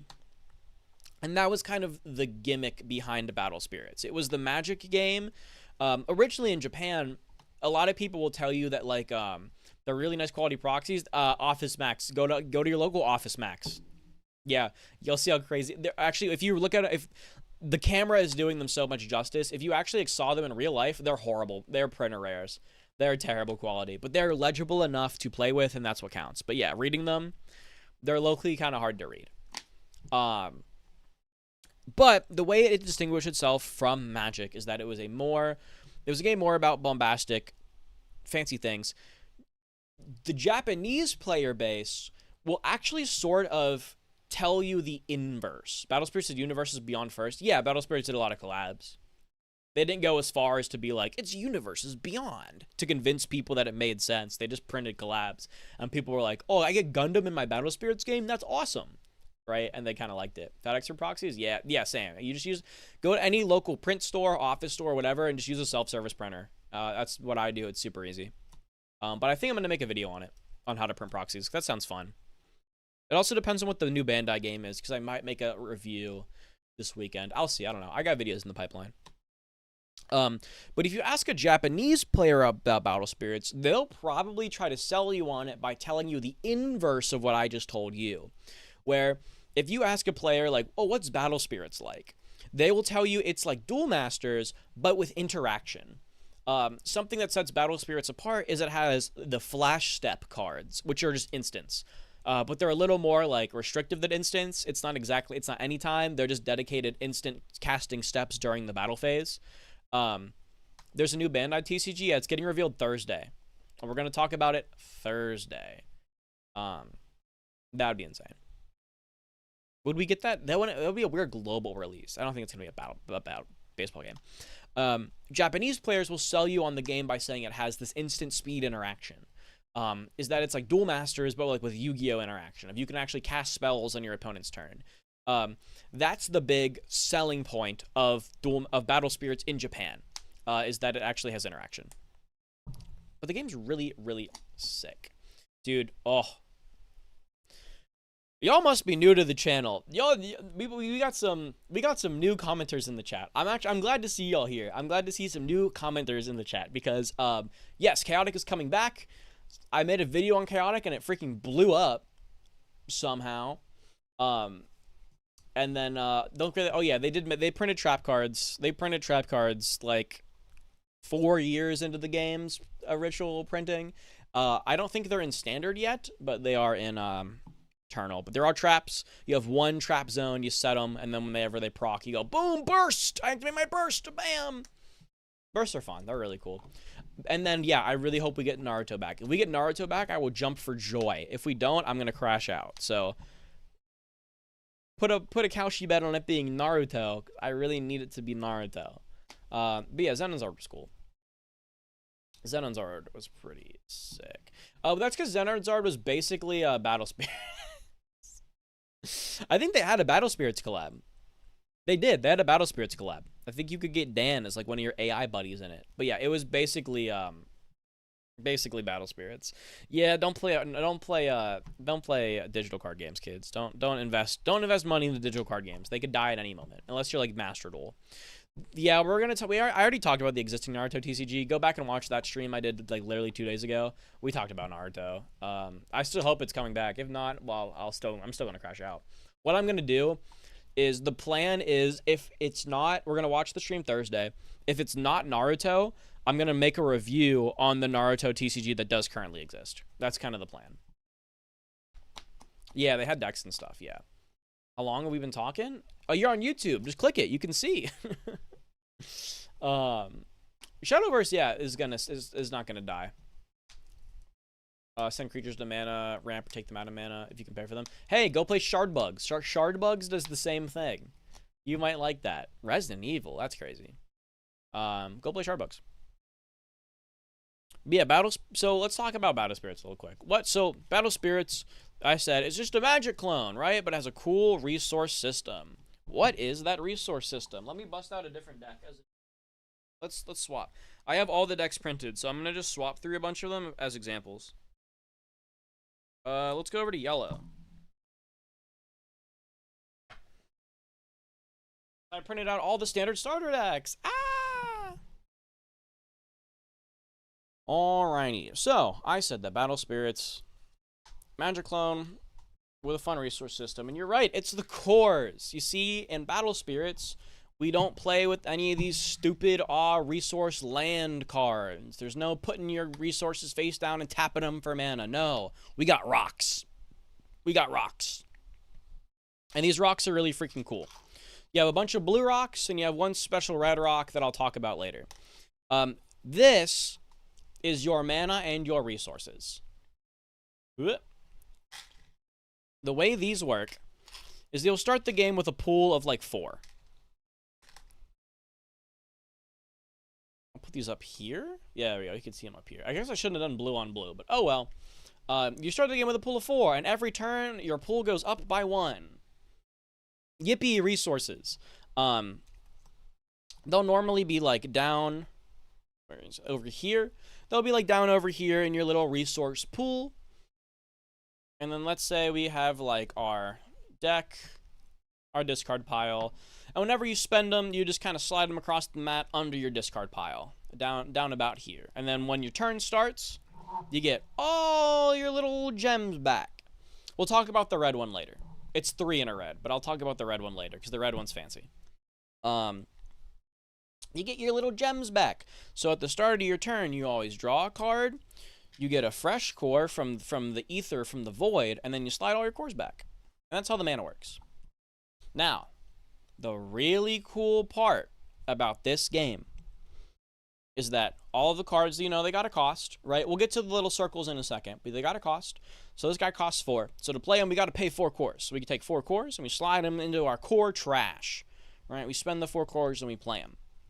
But that's not enough because all of the Battle Spirits monsters have these little levels, right? And these little levels, level 1, level 2, and these levels have a little number next to them. You see, you can't just pay the core to play the creature. You also need to take 1 additional core from your reserve and place it onto the creature. And that keeps the creature alive. And then, based on how many cores are on your creature, determines what level it is. So right now, this Lucance has 1 core on it, so he's level 1, which means he has 5,000 power. Then, if I had additional cores in my reserve, let's say I have 2 additional cores in my reserve, if I want to, instead of spending this mana to cast other cards, I can instead just put it on my buddy. And this levels him up to level 3. Ooh, now he has 8,000 power. So you get this kind of fun resource distribution of, do you want to spend your resources on playing more cards, or do you want to hoard them on a guy to level them up? Now you might be thinking, Bacon, you start with 4 mana, that's pretty good. And but you only get like 1 extra every turn, and this guy costs 4 mana plus an extra to keep him alive. It sounds like you're not going to be playing a whole lot of cards in this game. I just spent all my rocks. I already spent all my rocks on this one guy. I gotta wait till next turn till I can cast another spirit? What the heck, dog? Well, do I got news for you? Let's talk about the little pips on the side. All right? This is called reduction. You see, you don't always have to hard pay for all of your creatures. That would be a little too resource intensive. So let's pretend that we have these buddies on our board, right? And we have three cores, and we want to play this Lucance, right? We want to play this guy, but oh no, we don't have 4 cores. We only have 3 cores. We can't afford him. Frick, that sucks. Well, these little pips over here are his reduction. What this means is that for every same colored symbol that's on your field already, it gets reduced by 1 for each symbol. Yeah, these cards look so much better than the Saga cards. So, because we have 1 yellow symbol and 1 yellow symbol, right? This guy gets reduced by 2 yellow symbols, and it's up to a max of 3. It's not relaunching again. Japan rebooted it as in a standard form. Japan pulled a D series. The second Saga died. We're not getting it. Only they're getting it because they hate us and think we're bad and smelly. So he can only be reduced up to a max of 3. That means if we have 4 guys on our board, he still only goes down by 3. He can't go to 0. But we have 2 yellows, so he gets reduced by 2, which means now he only costs 2 cores. That means we can just pay 2 cores to play our guy and have 1 core left over to keep him alive. It is one of, if not the coolest resource systems on the face of the earth. And then, if it's not Battle Spirits, they made a Japanese Twitter. Unless they're pulling the greatest prank of all time, it's not Battle Spirits. Then in around 2016, they decided, what if we innovated on our own resource system? And they introduced a new type of core called the Soul Core. It's this really fancy red core, right? So now at the start of the game, you start with 3 normal cores and 1 of these fancy red cores. You start with this.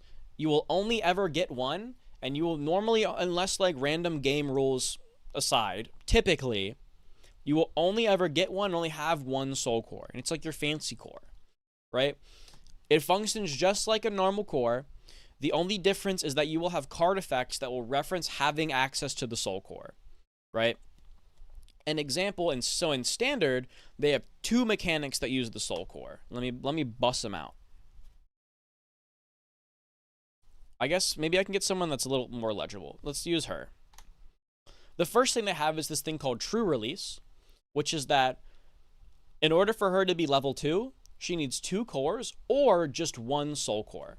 So if she has a soul core on her, she's automatically treated as being level 2 and enters the true release state. And some cards will care about if you have a spirit in true release. The other thing you have is soul magic, which has this little text box here you probably can't read because my webcam doesn't focus. But it says, if you control any yellow symbols, which means if you have any yellow guys on your board, instead of paying the big 6 mana cost, you can pay for the whole card with 1 soul core. So all you have to do is spend 1 soul core and you can cast the entire soul magic. It's very good. There are also other cards that will reference, like they'll have effects that only activate if they have a soul core on them. So it's a really important resource that you need to manage and keep track of. It's very, very cool. Whoop. The other cool thing about Battle Spirits is its win condition. You see, in Battle Spirits, it's a magic clone, basically. It functions how you kind of expect it to function. Between EX and normal for the... No, that's a standard. I'm doing baseline rules because I'm going to talk about Saga for a second and why Saga sucks, and then we'll talk about standard. I just need to explain why the soul core, like, matters. And then the cool thing about Battle Spirits also is how you win the game. So in Battle Spirits, you get 5 life. Once you hit 0 life, you're dead. But instead of it being stupid Duel Master shields, right, instead you use the cores. And you, at the beginning of the game, you set out 5 cores as your life. And then whenever you take damage, the core goes from your life to your reserve. Which means every time you get hit, you get to ramp a core. So the later into the game that you go, the more ramping you get to do. Right? And because reduction exists, right? If you have a lot of buddies on your board, that's not a buddy, that's a spell. So with the combination of reduction being a mechanic and the fact that you ramp every time you take damage, you get to cast your boss monsters very frequently in this game. Is not a keyword. Yeah, it's a Japanese. I said it's a magic clone. Yeah, big Duel Masters thing. Blocking isn't a keyword. Everything has an inherent blocker. The only difference is you attack one at a time instead of declaring all your attackers at once. But it's just like Magic. You only attack a player, and then everything is blocker, and then the defender gets to block things. And so, because of reduction and the fact that you ramp so frequently just by taking damage, you get to cast your boss monsters really frequently. So, like, this is a... So, there's no, like, waiting and sitting around until turn 7. When you finally have turn 7 and 7 mana and you can play your big fat dragon, no, you can cast your big fat dragon on, like, turn 2 if you take enough damage and you put enough guys out for the reductions, right? You can make it so this dragon only costs 4, technically 5. It's really cool. So, Battle Spirits games are actually end up being fairly quick and really flashy because you get to throw out your boss monsters really quick. And that was kind of the selling point of the game. Kind of reminds you of Build Divide in a way. If anything, Build Divide should remind you of this, because this came out millennia before Build Divide. There's Soul Burst, Soul Drive, Soul... Yeah, that's all like random. Yeah, and then, of course, they introduced this in 2016. It's been 10 years since then. So they've introduced like 8,000 keywords that have to do with the Soul Core. As you can imagine from a Japanese game. You know how it goes. But yeah, it's making. What if you start like a big petition to bring back standard English system? I don't think that would. I don't think it would work. B, other people that aren't me, I would imagine, have already started that. Like, there's a Discord that's making custom cards that continue Saga, and also I don't even want Saga back. I hate Saga so much. I don't want Saga back. I think we don't like no one.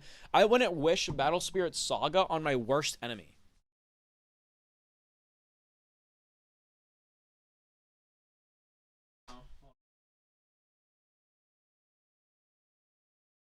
In another example,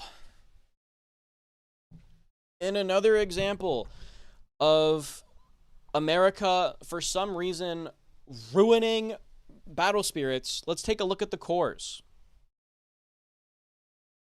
Battle Spirits cores are these really pretty blue gems.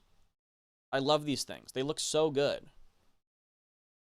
That's the Battle Spirits core. And then this is the Battle Spirits Soul core. Also, a really pretty little gem. Granted, I think mine is a little scratched on the back, but it's okay. Those are the Battle Spirits cores. Let's look at the English Battle Spirits Saga cores. This is a Saga core. Now, it's kind of hard to tell on my poopy butt webcam that doesn't focus. There's a couple problems with the Saga core. A, the Saga cores are bigger, which some people might say is a plus because some people don't like fiddling with like little bits and bobs and like, you know what? Sucks to suck, I guess. But the other issue is, yeah, they are bad because they roll. So you can kind of, it's really hard to see because this doesn't focus. But the Japanese core is a two-sided thing. It is a two-sided hexagon, right? This John, I mean, it'll roll a little bit because it's small, but it will always land on, it's like a coin. It basically functions like a coin. It has a flat side that it will always land on. The Saga cores are complete spheres. Some sides are bigger than other sides. I can try to have it hit the glare. Some sides are bigger than other sides, but they are perfectly like even spheres. So like they will roll. They're flat enough that they'll stop eventually, but they straight up roll. But also they just look like giant hunks of plastic. Like they don't look like pretty crafted gemstones. It just looks like a chunk of clear blue plastic. Like they're chunky, they're not cut. You can see like the seams on the side where they were cut. They were molded really crappily, and then yeah, they're just like perfectly spherical. They look terrible. But that's not the biggest crime. The biggest crime is here's the Japanese Soul Core. This is the English Soul Core. Yup. It's just a big-ish-er version of the regular core that's red with some glitter in it. Like, guys, these look like prototype test cores they would use for playtesting, not the official game piece that you use to play the game. Like, these look so good and so pretty. These look like poop from a butt. I don't know why. And like, yeah, you're right. The Soul Core is a war crime. I don't know how they thought this was a good, I mean, I guess it's cheap. It's definitely cheaper than printing the Japanese Soul Core, but like, I don't know how they thought this was a good idea. It looks so bad. It looks so bad. Right? They already had all this stuff from Japan, man. They had it all from Japan. Why do we get this? But yeah, Mike probably had zero input. I doubt he probably didn't even work on the game.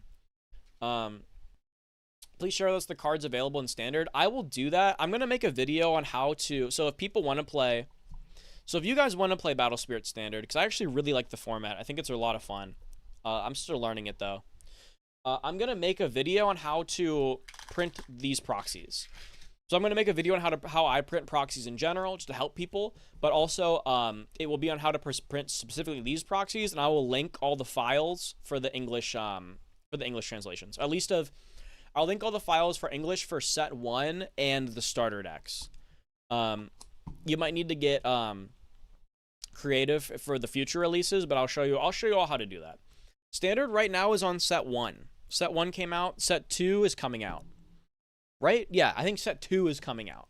So we only have starter decks in set 1, and I've printed all of the starter decks. But yeah, the fumbling of Battle Spirit Saga it's legendary and will be forever infamous. As someone with a disability that affects my motor skills, appreciate the course being bigger, how they were in 2008 English, really so English, how the original course. Yeah, but they look so bad. Like, I get it. It's nice they're bigger. It is nice that they're bigger, but they look so bad, man. And if you can't fiddle with fiddly bits, just use the core cards. Right? Which I hate. I despise the core cards. I detest them. But if you have to use them, then I say by all means use them. But oof, it's so rough. But yeah, if you want to play standard, I'd say go for it. The other thing they introduced in standard is this thing called the EX symbol, which is some of the symbols have little gold around them at the bottom. Like this is a normal symbol, and this is a gold one.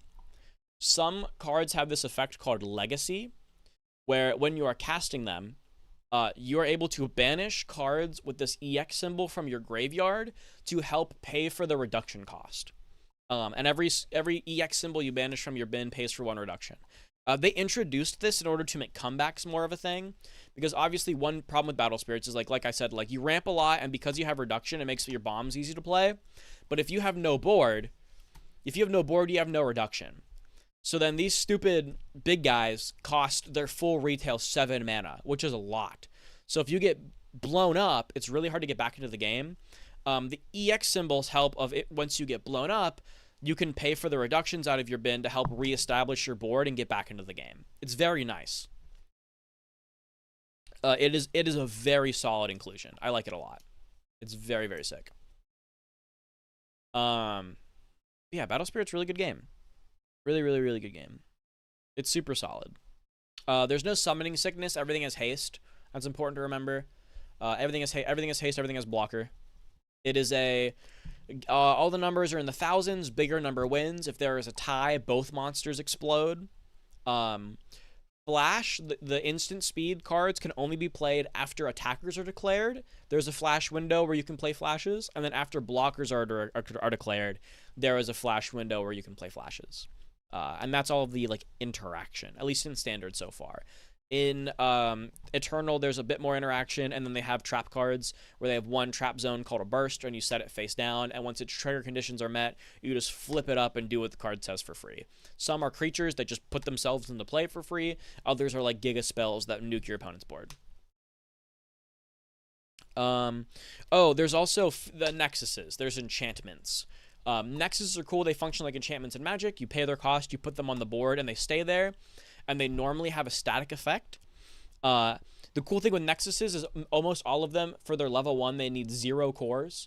So you don't need to keep cores on them to keep them alive, and then you can also level up Nexuses. But these are like field spells in Yu-Gi-Oh! Or enchantments in Magic, and you can have as many of them on the board as you want. Some colors care more about Nexuses than others. So, about the mulligan. There was never a mulligan. There's no mulligan. You just draw 4 cards, and you have to deal with it.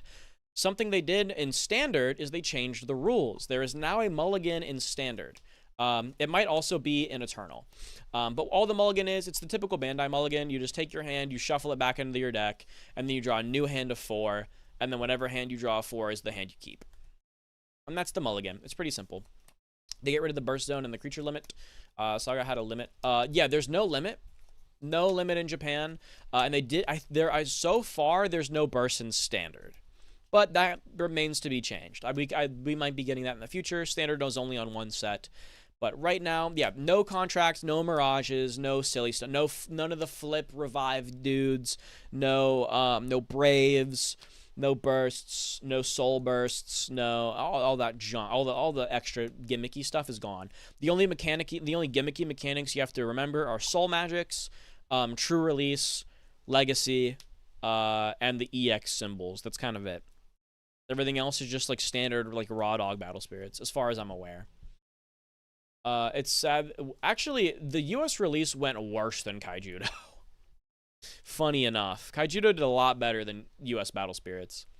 I like Brave. I think Brave is sick. Especially the swords. The Brave swords, so freaking cool. I love the Brave swords. But yeah, you can have as many creatures on your board as you want. That's normally never a problem.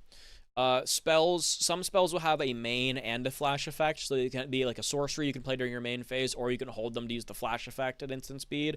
But you can play flashes during your main phase if you desire to do so, but typically flash effects are combat tricks, so you don't want to do that all the time. But you can if you want. You totally can.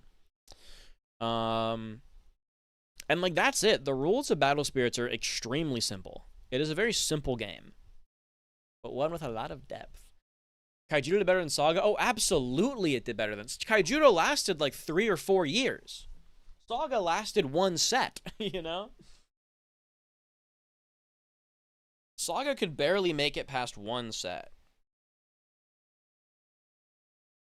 It was a disaster.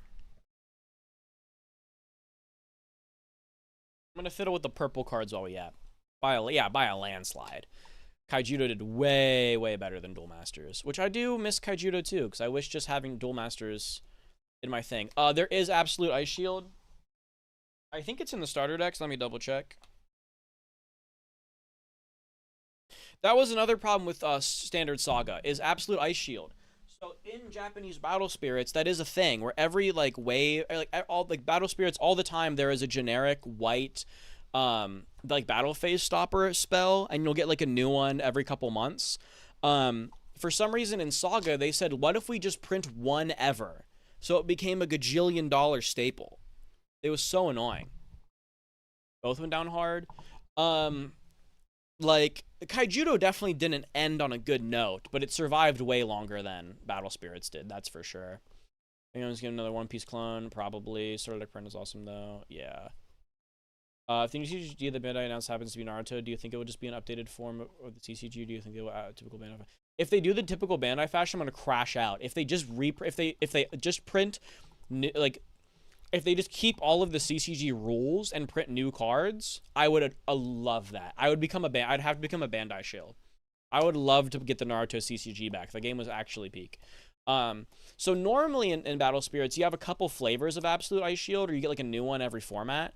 But the fact that they started with just one meant that it was a $1 trillion staple.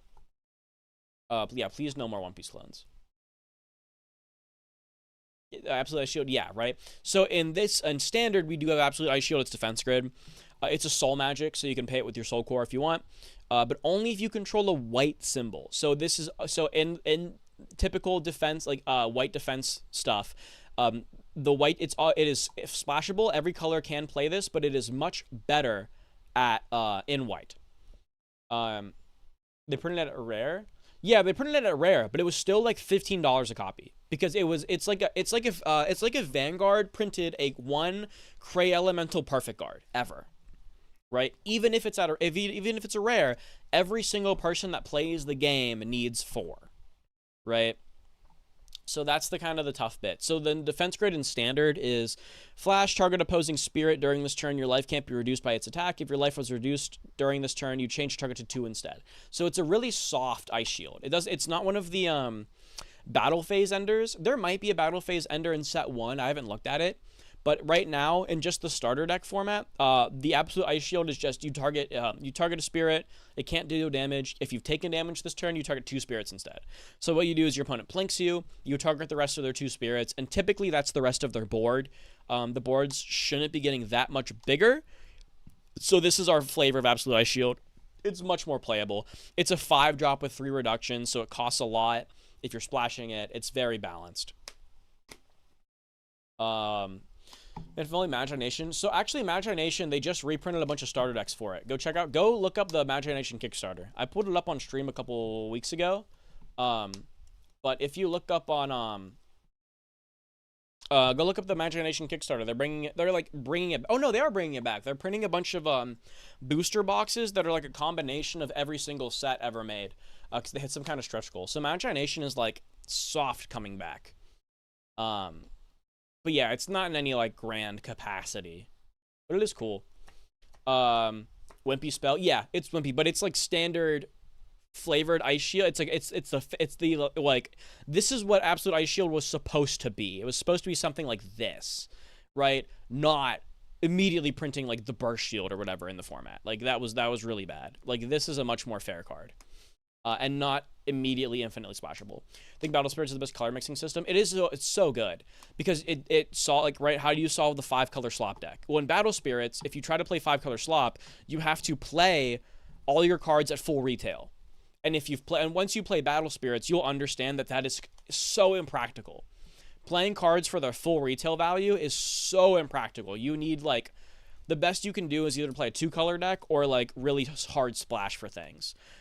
Playing everything at its full retail is just not really possible.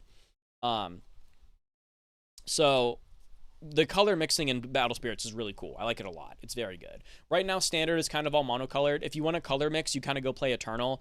Standard is definitely more for like monocolored decks, just because of how the card power level is and how many cores you get and blah, blah, blah, blah, blah. But yeah, you need the reduction to really play efficiently. So it does help you incentivize to like only splash a little bit and not go crazy with like 3-color slot decks. But yeah, excited about the chaotic reboot. Hope they give us more attack cards in hand, more options. I doubt it. I don't think they're gonna do that. I think it's gonna be the same: two in hand, draw one, pick out of the 3. I almost guarantee that's what it's gonna be. Yeah, Caster Chronicles is coming back as this weird TCG LCG hybrid. It's definitely more of an LCG than it is a TCG, but it is coming back in a bit more of a fuller capacity. Hope Standard gets Siegfried in. I mean, maybe. That'd be cool. It would really be funny if Bandai brought back Zombie World Order. That would be ridiculous. There's no way they're bringing back Zombie World Order. I mean, if they want another flop, then by all means, they can do it. You know, if they want another game to just die instantly, by all means. Who am I to stop them? But I really need it. I don't care that the freaking Naruto Mythos card game exists. I needed my Naruto CCG card game. I need it. I need it. Actually, I wonder why don't they print cores that match the gems on the bottom right of the cards? Because they print different colored cores. So if you want to like flavor your deck, you can do different colors of cores, but matching the symbols, you would need to print different molds for all the cores. So that would cost a lot of money to get custom molds for everything. And also you couldn't do yellow because yellow is amber and is completely round. Like it would be like putting a jelly bean on your cards. So like yellow shaped cores would roll off the table. It would be like paying for your cards with Mighty Beans.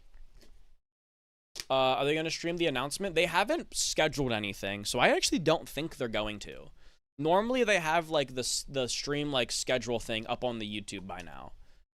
So it doesn't really look like they're going to stream it, but maybe they will. But I really don't know.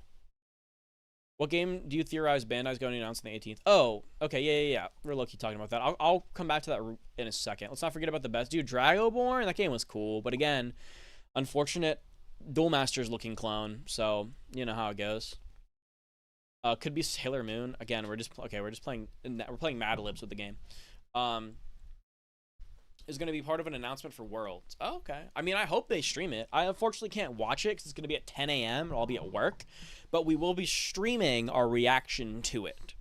But for games that I want Bandai to announce on the 18th, my bingo card is in my magical Christmas land perfect world. It is new original IP that is the greatest card game ever made.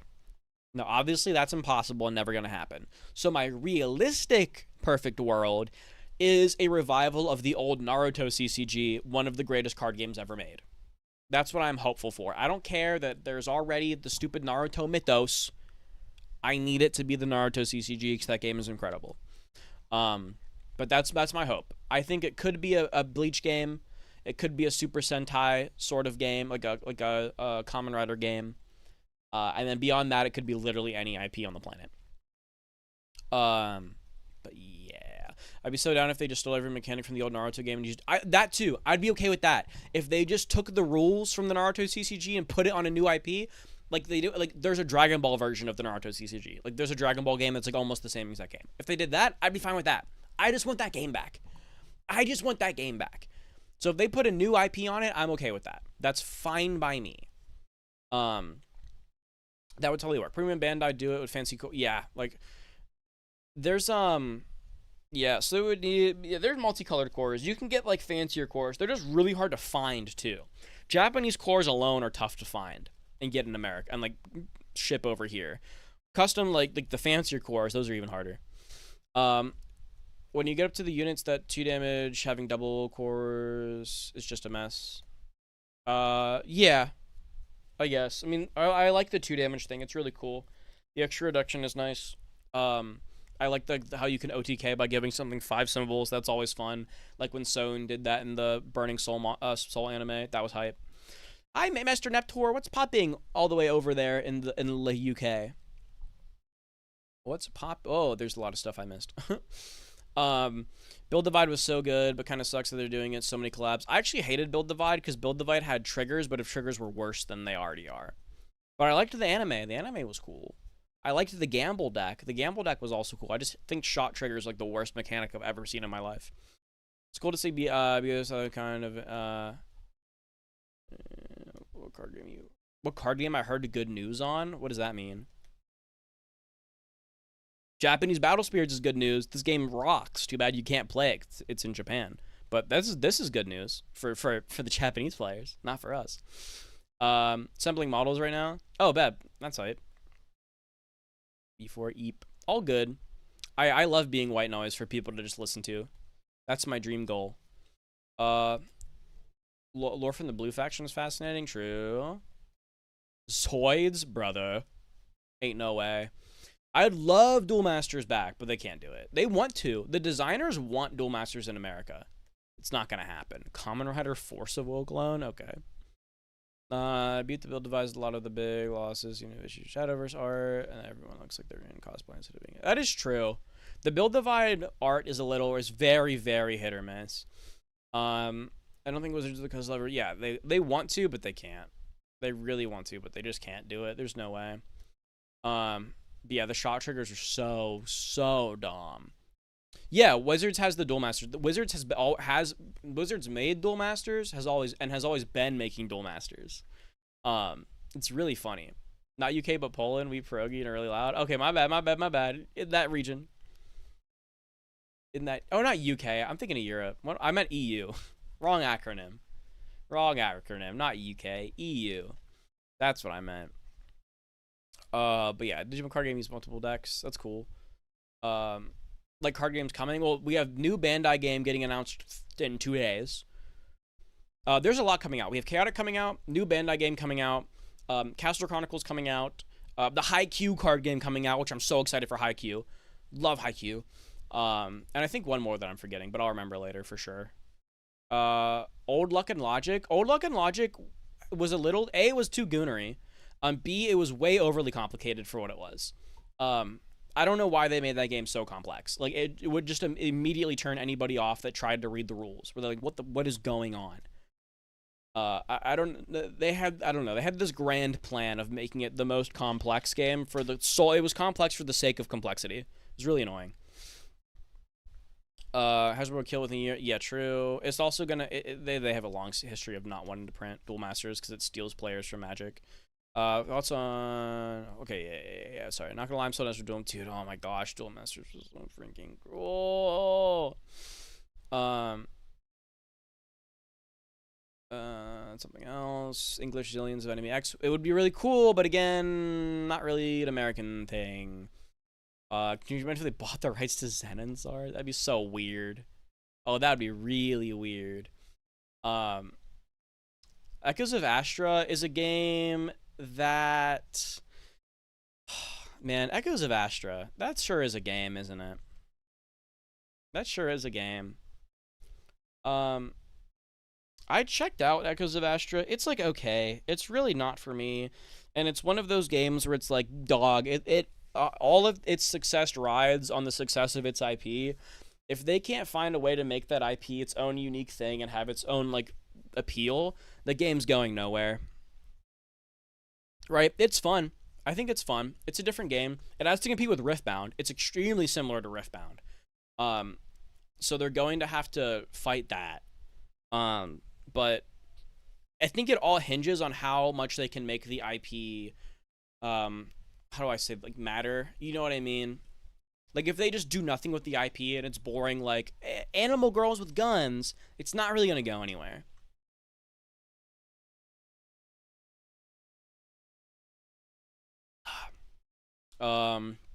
Since when does Wizards has always made Duel Masters? So, actually, I'll go into Duel Masters history. Let me read all the comments, and then I will come back and explain Duel Masters history.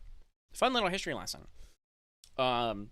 Love the Blues Mill and BS, but I want to be real. I just want to play Magic Book again. Yeah, dude, the Blue Mill deck was so fun. I don't attack you. I attack your deck.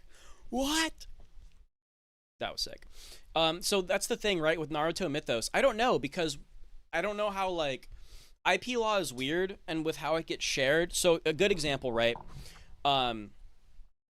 Naruto Mythos already exists, therefore our Naruto card game can't exist. But Union Arena has My Hero Academia. Universes also has My Hero Academia. So the My Hero Academia IP is tied to 2 different card games. The same with Nikkei, the Gunnar Gacha game. Nikkei is in Union Arena, White Schwartz, and Neville Arena. It's in 3 different games. The only holdup I have is that those are all games that are built off of having multiple IPs in them, right? The Naruto Mythos game, I think, is just a Naruto game. So I don't know how IP stuff changes between there being, like, a Naruto card game and then a card game that has Naruto and a bunch of other IPs in it. I don't know, but I don't think that makes the Naruto card game revival impossible. Just based on the fact that Universes used to straight, when it did its, like, big comeback, not quite the rebrand, but the big comeback, they made, they basically called it the My Hero CCG. It was the My Hero card game. So I don't think it's impossible for the Naruto CCG to come back, even though Mythos exists. Because we've already seen examples of different card games, multiple card games having the same IP in them.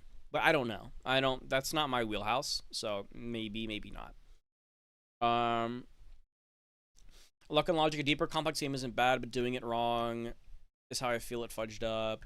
Yeah, the problem isn't that it was complex. It was that, like, the way in which it was complex felt solely for the sake of complexity, which meant that, like, learning the game was a task in and of itself. And then once you did learn the game, how good was how worth it was it to learn the game? How good was it? It was just kind of a meh Bushiroad game with way too much investment.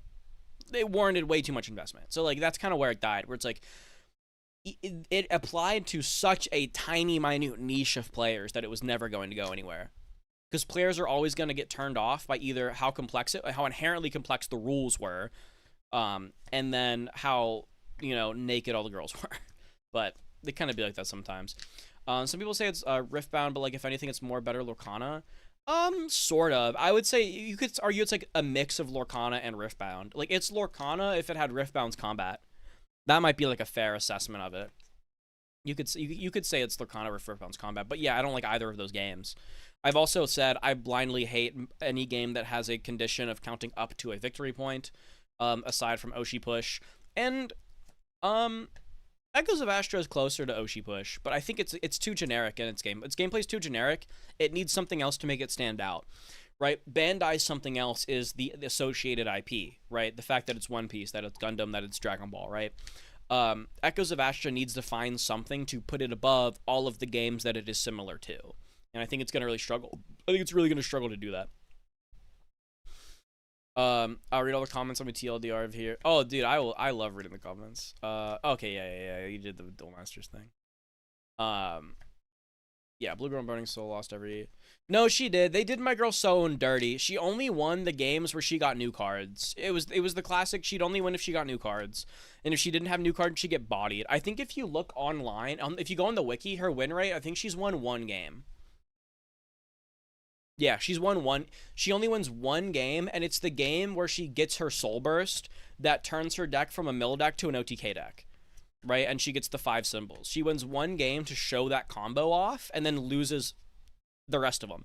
So she loses all of her intro games, gets her new support skill, her new support piece, wins the advertisement match, wins a bunch of off-screen matches to propel the team into, like, the finals or whatever, and then loses to Direct Tenmao, I think. She gets bodied. It's so bad. She's my favorite character, and they do her so dirty. But I freaking love Soun. Japanese Duel Master Takara Tomy is Wecross. Japanese Duel Masters is still Wizards. Takara Tomy does Wecross. In Asia mostly, obviously, after some fails, MTGU's getting... Okay, yeah. It's pretty like the trigger system and Build Divide. I thought it was so fun. The Skull Icon cards were so strong, you need to end up wishing you could have more in the deck. I guess, but, like... why is the gameplay triggers, but if you hit it, it kills you more. So you have the shot of like, I'll take 1 damage, because you just go trigger. I don't like it. I think it's crazy. I think it's crazy. Tommy's the distributor and publisher of the game. Oh, okay, yeah. Oh, they publish it. Okay, that makes more sense. They publish it. Yeah, okay, that makes sense. They just publish it, but it's still designed by Wizards. And then they translate it for Japan. She also ordered Machine got destroyed. Yeah, she got bodied. Would you like a TCG with the games in a triple triad? No, I don't think I feel like triple triad is fun in how it exists. I also think you'd probably want that to be more of a digital game. I don't think you'd want to play it in a TCG. I think it'd be like, I don't think it makes a good TCG. It makes a good video game mini game, but not a good TCG. The same way, like when I played Final Fantasy VII Rebirth, I got addicted to Queen's Blood. I freaking loved Queen's Blood, but that would never work as a TCG. But man, Queen's Blood was so much fun. It was also I also kind of solved it on accident. Oh well. I hate where founds we're in Con 2. Good. Moncole, yeah. Any band I could grab from new TCG unless it's just new. Plus, I feel like IP game. I mean, the problem is it's Bandai. They have access to like whatever they want. That's the real like thing. It could literally be anything. The biggest contenders though are Naruto and Bleach because those are already old Bandai card games. That maybe they could bring back. But really, Bandai could just grab whatever they want. WinCon was bad. Yep. So, dude, I freaking love Soen, dude. Skull Triggers got limited. So you want to self-decay yourself. Yeah, right. It's like they had to. It was just rough. But no, yeah, Duel Masters got printed because Wizards of the Coast wanted to get well, it was dude, I would love Zatch Bell too. Zatch Bell's so freaking cool. I mean, it's impossible to play. It's literally physically impossible to play competitively. But dang, that game was awesome. I think Zatch Bell is sick. Torture system, yeah, right. Technically, yeah, Yu-Gi-Oh is an old Bandai game, theoretically speaking. But yeah, Duel Masters, Wizards of the Coast. They wanted Magic to be more accessible to kids. They wanted more kids to play Magic. The Battle Spirits proxies, so you have to go to the Discord server. You have to go to the Battle Spirits Reiwa Discord server. If you just look up Battle Spirits Discord, you'll find it. It's the Reiwa server. You go to the Battle Spirits Discord Reiwa server. I'll put this in the video that I'll put all this in the video that I make. And then you go into there. You go to the Vassal thing. I'm gonna put it in a video. If you want to see where they get the Battle Spirits proxies from, go check out the video that I'm going to make on it. So make sure you subscribe so you can be notified whenever I post the video of how to make Battle Spirits proxies, because I'm going to make it. Because it's actually kind of hard to find the English print. It's like it's a little complicated and in-depth to get the English proxies. So I'll put it in the video. Metabots, hey, they're getting the video game. I don't know about if they print a physical version. Yeah, Magic the Gathering, they wanted the game to be more accessible to kids, because it was really hard. It was a really complicated game that was played by mostly adults, and then, you know, the PAX is 13 and up. So they wanted a more kid-friendly version of Magic, and they wanted to appeal to overseas players more. So yeah, you go look up Bandai Yu-Gi-Oh. Go Google Yu-Gi-Oh Bandai. You'll see they printed some stuff, but it originally was a Bandai game before it was really even a game, to begin with.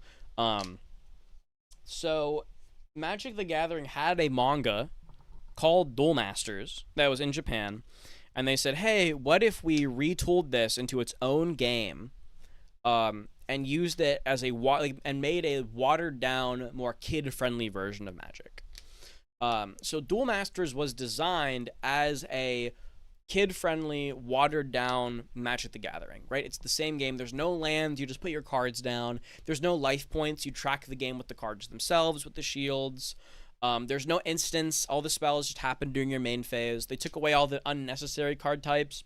It's just creatures and spells. It is a Magic the Gathering reduced to its, like, core essence. And they printed it, and it did pretty good in America, but I guess there's a lot of conspiracy around why it died in America. A lot of it is people thought that Wizards didn't like that it was kind of competing with itself with Magic, which doesn't make a whole lot of sense. But a lot of people were saying like, oh, Duel Masters thought that Wizards thought that Duel Masters was going to become too popular and kill Magic, and then in Japan, it went crazy. It completely usurped Magic. It became Japan's #1 card game, and is Japan's version of Magic the Gathering. So, like, the assumption is they just decided, hey, let's let Duel Masters be Japan's thing, let it be popular over there, and then let's kill it in the West and let the Magic be the West's thing. That way they're still making money on both fronts, and neither game kind of kills the other. So they just decided to not ban Bombazar, and then be like, oh no, the meta sucks. People hate Duel Masters. Everyone's quitting Duel Masters. I guess the game's gotta die. But, like, they could have kept Duel Masters going if they just banned Bombazar. But they were like, you know what? We need to give the game an excuse to die. Let's just let Bombazar live, make the format miserable. Then everyone will quit, and then we can kill it because everyone quit the game. Right? But, like, my crackpot theory is that they saw Duel Masters take over Magic in Japan, and it looked like it was going, like, Duel Masters was getting really popular in America, and they were scared that it was going to take over Magic in the West, too. So in order to keep Magic alive, they killed it in America, so that Magic can be America's big card game, and then they'd still have Duel Masters, but as Japan's big card game. That's kind of the idea. Yeah, Soul Swap was broken, but, like, Soul Swap was so cool.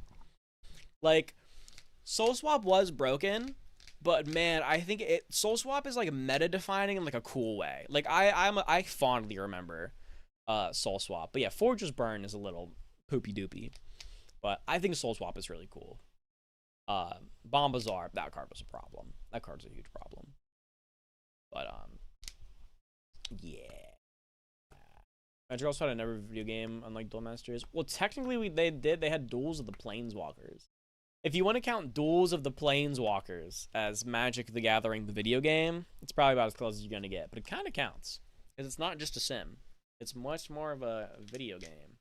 Ben, I was on the Ben, since I hate MTG. I mean, that's fair. I respect it. I mean, that's totally valid. That is totally valid. So, so when he comes, you got a massively, dude. There's so many good cards. Like there's so many cool cards. They nerfed in Kaijudo. That's really annoying. They got nerfed in DMP. Yeah, I mean, then Spell Cycling happened, and then nerfed again. That's awesome. 3 to 7. They put Soul Swap from 3 to 7.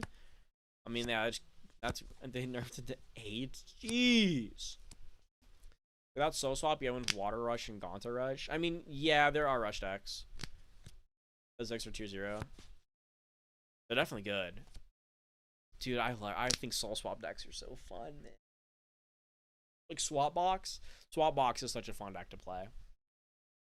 But, oh well. What can you do? But yeah, unfortunately, Duel Masters, they said, it's too good. It's too good. We have to kill it. It's too good. Ow, my knee. And they went, we can't have this. Yeah, Standard's a reboot. Japan has rebooted rebooted Battle Spirits into Standard. It's the usual reboot thing of their Standard and Eternal now, and you know they're still gonna be Eternal and all. Should play DMP. I'm not gonna play DMP. They're still the Eternal format, whatever. But there's a new Standard format for people that are new to the game because Battle Spirits has done the Yu-Gi-Oh! Power creep and is now almost imparsable for new players. So they have made a simplified, better version for Japan for Standard that, you know, if Bandai would have just waited a couple years, we could have gotten in English, and this would have been the greatest game ever printed. But unfortunately, that didn't happen. That didn't happen. Man, it's so freaking cool. For being discussing mana burn strategy with Spell Cycling and Soul Swap. Yeah. Like, I'd rather just ban the mana burn. I mean, it sounds dumb, but I would much rather ban the mana burn cards than Soul Swap, because I think Soul Swap is so cool. Died because of a huge TCG boom burst in 06 and 07. Well, technically, there's a lot of speculation as to why OG Duel Masters died, but the biggest reason is, like, they didn't ban Bombazar, so the format was unplayable and really bad. That's, like, the reason people stopped playing it was because they didn't ban Bombazar and the format was bad, but then they killed it anyways. I mean, there's an infinite amount of excuses they could have made of being like, well, the sales numbers weren't doing so well, so we decided to kill it. I don't believe that. There's still a dedicated group of people playing Duel Masters, like, to this day. my crackpot theory is that they didn't want it to kill Magic in the States as well as in Japan, so they decided to kill it in the States. That way America could have Magic and Japan could have Duel Masters. That is my crackpot theory. One of those games I'd be playing. Honestly, I would... If I had a locals that was like super into Duel Masters, I would just make English proxies. I would make English proxies like the Battle Spirits ones. And I would just play a bunch of Japanese. Like, I would proxy out all the 25th anniversary decks. I would just print English proxies of those and jam games at locals. Unfortunately, my locals crew isn't, like, super into Duel Masters, and that's a lot more work than I have time to do right now, and then force them to play it, so it's just not super feasible. But I would absolutely make English proxies of Duel Masters cards and play, like, newer formats. I think that'd be a lot of fun. Imagine making Battle Spirits Saga and failing, then reboot Battle Spirits. That'd be ridiculous. We're not getting this in English. We're definitely not getting Battle Spirits standard in English. That would be insane. There's no way we're getting that. I mean, I hope not. That'd be crazy if they saw Saga and decided. I don't think that's what happened at all. I mean, it's both. It looks bad and it plays bad. So the whole gimmick behind Battle Spirits is obviously it's like a Japanese card game, so you get a lot more like cool bombastic effects. They took all of that out of Battle Spirits to make Saga, and what happens is when you take out all of the cool anime crap and like anime bloat out of Battle Spirits, it just becomes a bad Magic clone. So like it just dies as soon as you print it in the States because everyone goes, why would I play this when I could just play Magic? This is just like worse Magic. Now, obviously, like some people will say it's better Magic. I might be in the I don't know if I'd say it's better Magic. But it's cool anime Magic. But they pulled all the anime out of it and all the cool out of it, so it was just bad Magic. So then obviously it flops in the West. That's pretty much what happened. Consistent folks to play OCG right now. Yeah. I'd have to find strangers, though, and that's scary. Good theory, but that brings the question as to why even try to bring it back second time. Dog, I don't know what they were thinking the second time with Kaijudo. I mean, maybe they just wanted to make money. Maybe they thought that, like, Magic had cemented itself in popularity to the point of, like, it's untoppable. Now we can print Duel Masters and make free money again with Kaijudo. But then they killed it in like the same way they killed Duel Masters, where they just like broke the format, didn't touch it, and then went, oh well, you know what? We're actually done printing this. We're actually we're done. We're just done now, and then they just killed it. Like I think they killed it before. Like it was in the middle of a block. Kaijudo was in the middle of a new block. They had just introduced like supported draft format to it, and then they just went, actually, we're done. So I think something happened behind the scenes for them to kill it, because they just decided to stop. Like they just saw mid block, went, you know what, we're done now. So I think something happened behind the scenes. So excited for something that I saw, dude. They butchered the game. It was really bad. Maps of somehow someone would make a tabletop simulator board for Duel Masters JP. I'm sure that exists. That has to exist somewhere. If you dig for it, that's got to be real. I imagine you can find that. So the copyright for Duel Master decided why not? I mean, probably. I mean, I guess. How did they kill the Transformers team? How did that die? Hasbro doesn't care. It hasn't hit the market. They want, yeah, because like Transformers kind of came and went. I know it didn't like get popular, right? That one I assume was just well, no one's buying this game. Let's just get rid of it. Game was a giant. Yeah, really. TGS mods. Yeah, I was gonna say there's got to be tabletop mods for OCG Duel Masters. They have to exist. And yeah, right. Like Duel Master, like Kaijudo was, I think, had a whole set that they were gonna. I was about to come out, and they just went, actually, we're done. We're good. The Headmaster arc, yeah, it was super weird. Like they had the whole Gauntlet storyline that they just were like, we're good. Hasbro killed the game because it was too small. That's what I figured. Because COVID probably didn't help. Yeah. Simply too expensive to produce it, because they also had to make the giant oversized cards, so they had to print their own specialty like packs and packaging and stuff for it. Like that makes sense. Yeah, and that game never took off. It had a player base, but it never like really went anywhere. I'm hoping it's so Bandai TCG on Thursday is either going to be Perfect World Magical Christmas Land is that it's a new original IP and it's the greatest game ever, but that's impossible and can never happen. So my realistic hope is that it's a reboot of the old Naruto CCG. I would literally jump for joy if it's just the old Naruto CCG again. Even if it's the old Naruto CCG rules with a different IP slapped on top, I'll still play it. I will still play the crap out of it. That's my front runner right now. Even though the stupid Naruto Mythos TCG exists, I think it can still happen. The other possibilities are maybe a Bleach TCG, maybe a Super Sentai Kamen Rider thing, and then outside of that, it could literally be any IP. It could be literally whatever. We have no idea. But I'm hoping a reboot of the Naruto CCG. I love that game so much. It's so cool. I would love to be able to actually play the Naruto CCG, like for real. Digimon was cool when it launched. I mean, yeah, I hate that game. It was tough because, like, when Digimon launched, it had cool rules. The game still sucked because it had the stupid Rookie Rush nonsense. And they fixed Rookie Rush. And then it was, I'm going to sit in the breeding area for 5 turns and build some stupid OTK stack that you can't interact with. And then blew them up. Yeah, that is... What a world we live in where we're getting a reboot of Chaotic and Code Lyoko at the same time. Like, what? You know? That is kind of crazy that we're getting a Code Lyoko reboot and a Chaotic reboot around the same time of each other. When did the early 2000s become popular? Digimon became Yu-Gi-Oh! Too. The game, I hate that game. But for mostly the same reasons I don't like Yu-Gi-Oh! Yeah, Code Lyoko's coming back, guy. You don't know about this, guys? You don't know about this? Let's pull it up.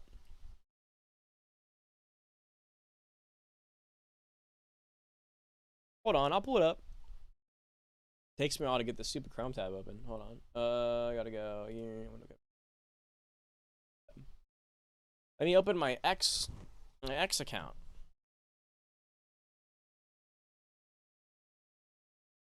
No one knows about Code Lyoko, dog. Whoop, that's my DMs. Hold on.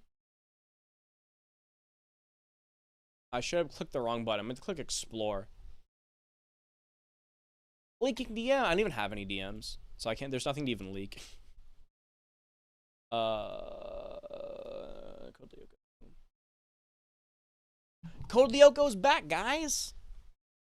If you like big off foreheads, your favorite big off forehead show is coming back.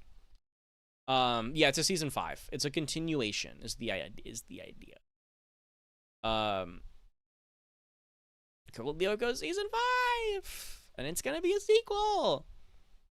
Yay! Oh, that's the one I'm forgetting it's coming out that I want to put on the card game tier list of 2026. Cyberpunk. I'm not a fan. Not a fan. Wish they translated all the books from English from French. Yeah. Dude, Code Lyoko is kind of baller, man. Code Lyoko is sick. If you guys want just a good TV show, go watch Code Lyoko. That show banged. I really like Code Lyoko. And it has one of the best openings ever. The opening is so catchy. I'm not a fan of the Cyberpunk TCG. It feels like another one of those printing another card game popular. Let's put our IP on a card game. It's Duel Masters, but oh cool, we have the dice gimmick. Like, I have a bit of a video on Cyberpunk going over like what it needs to do to not suck balls. But it does look very bland and boring.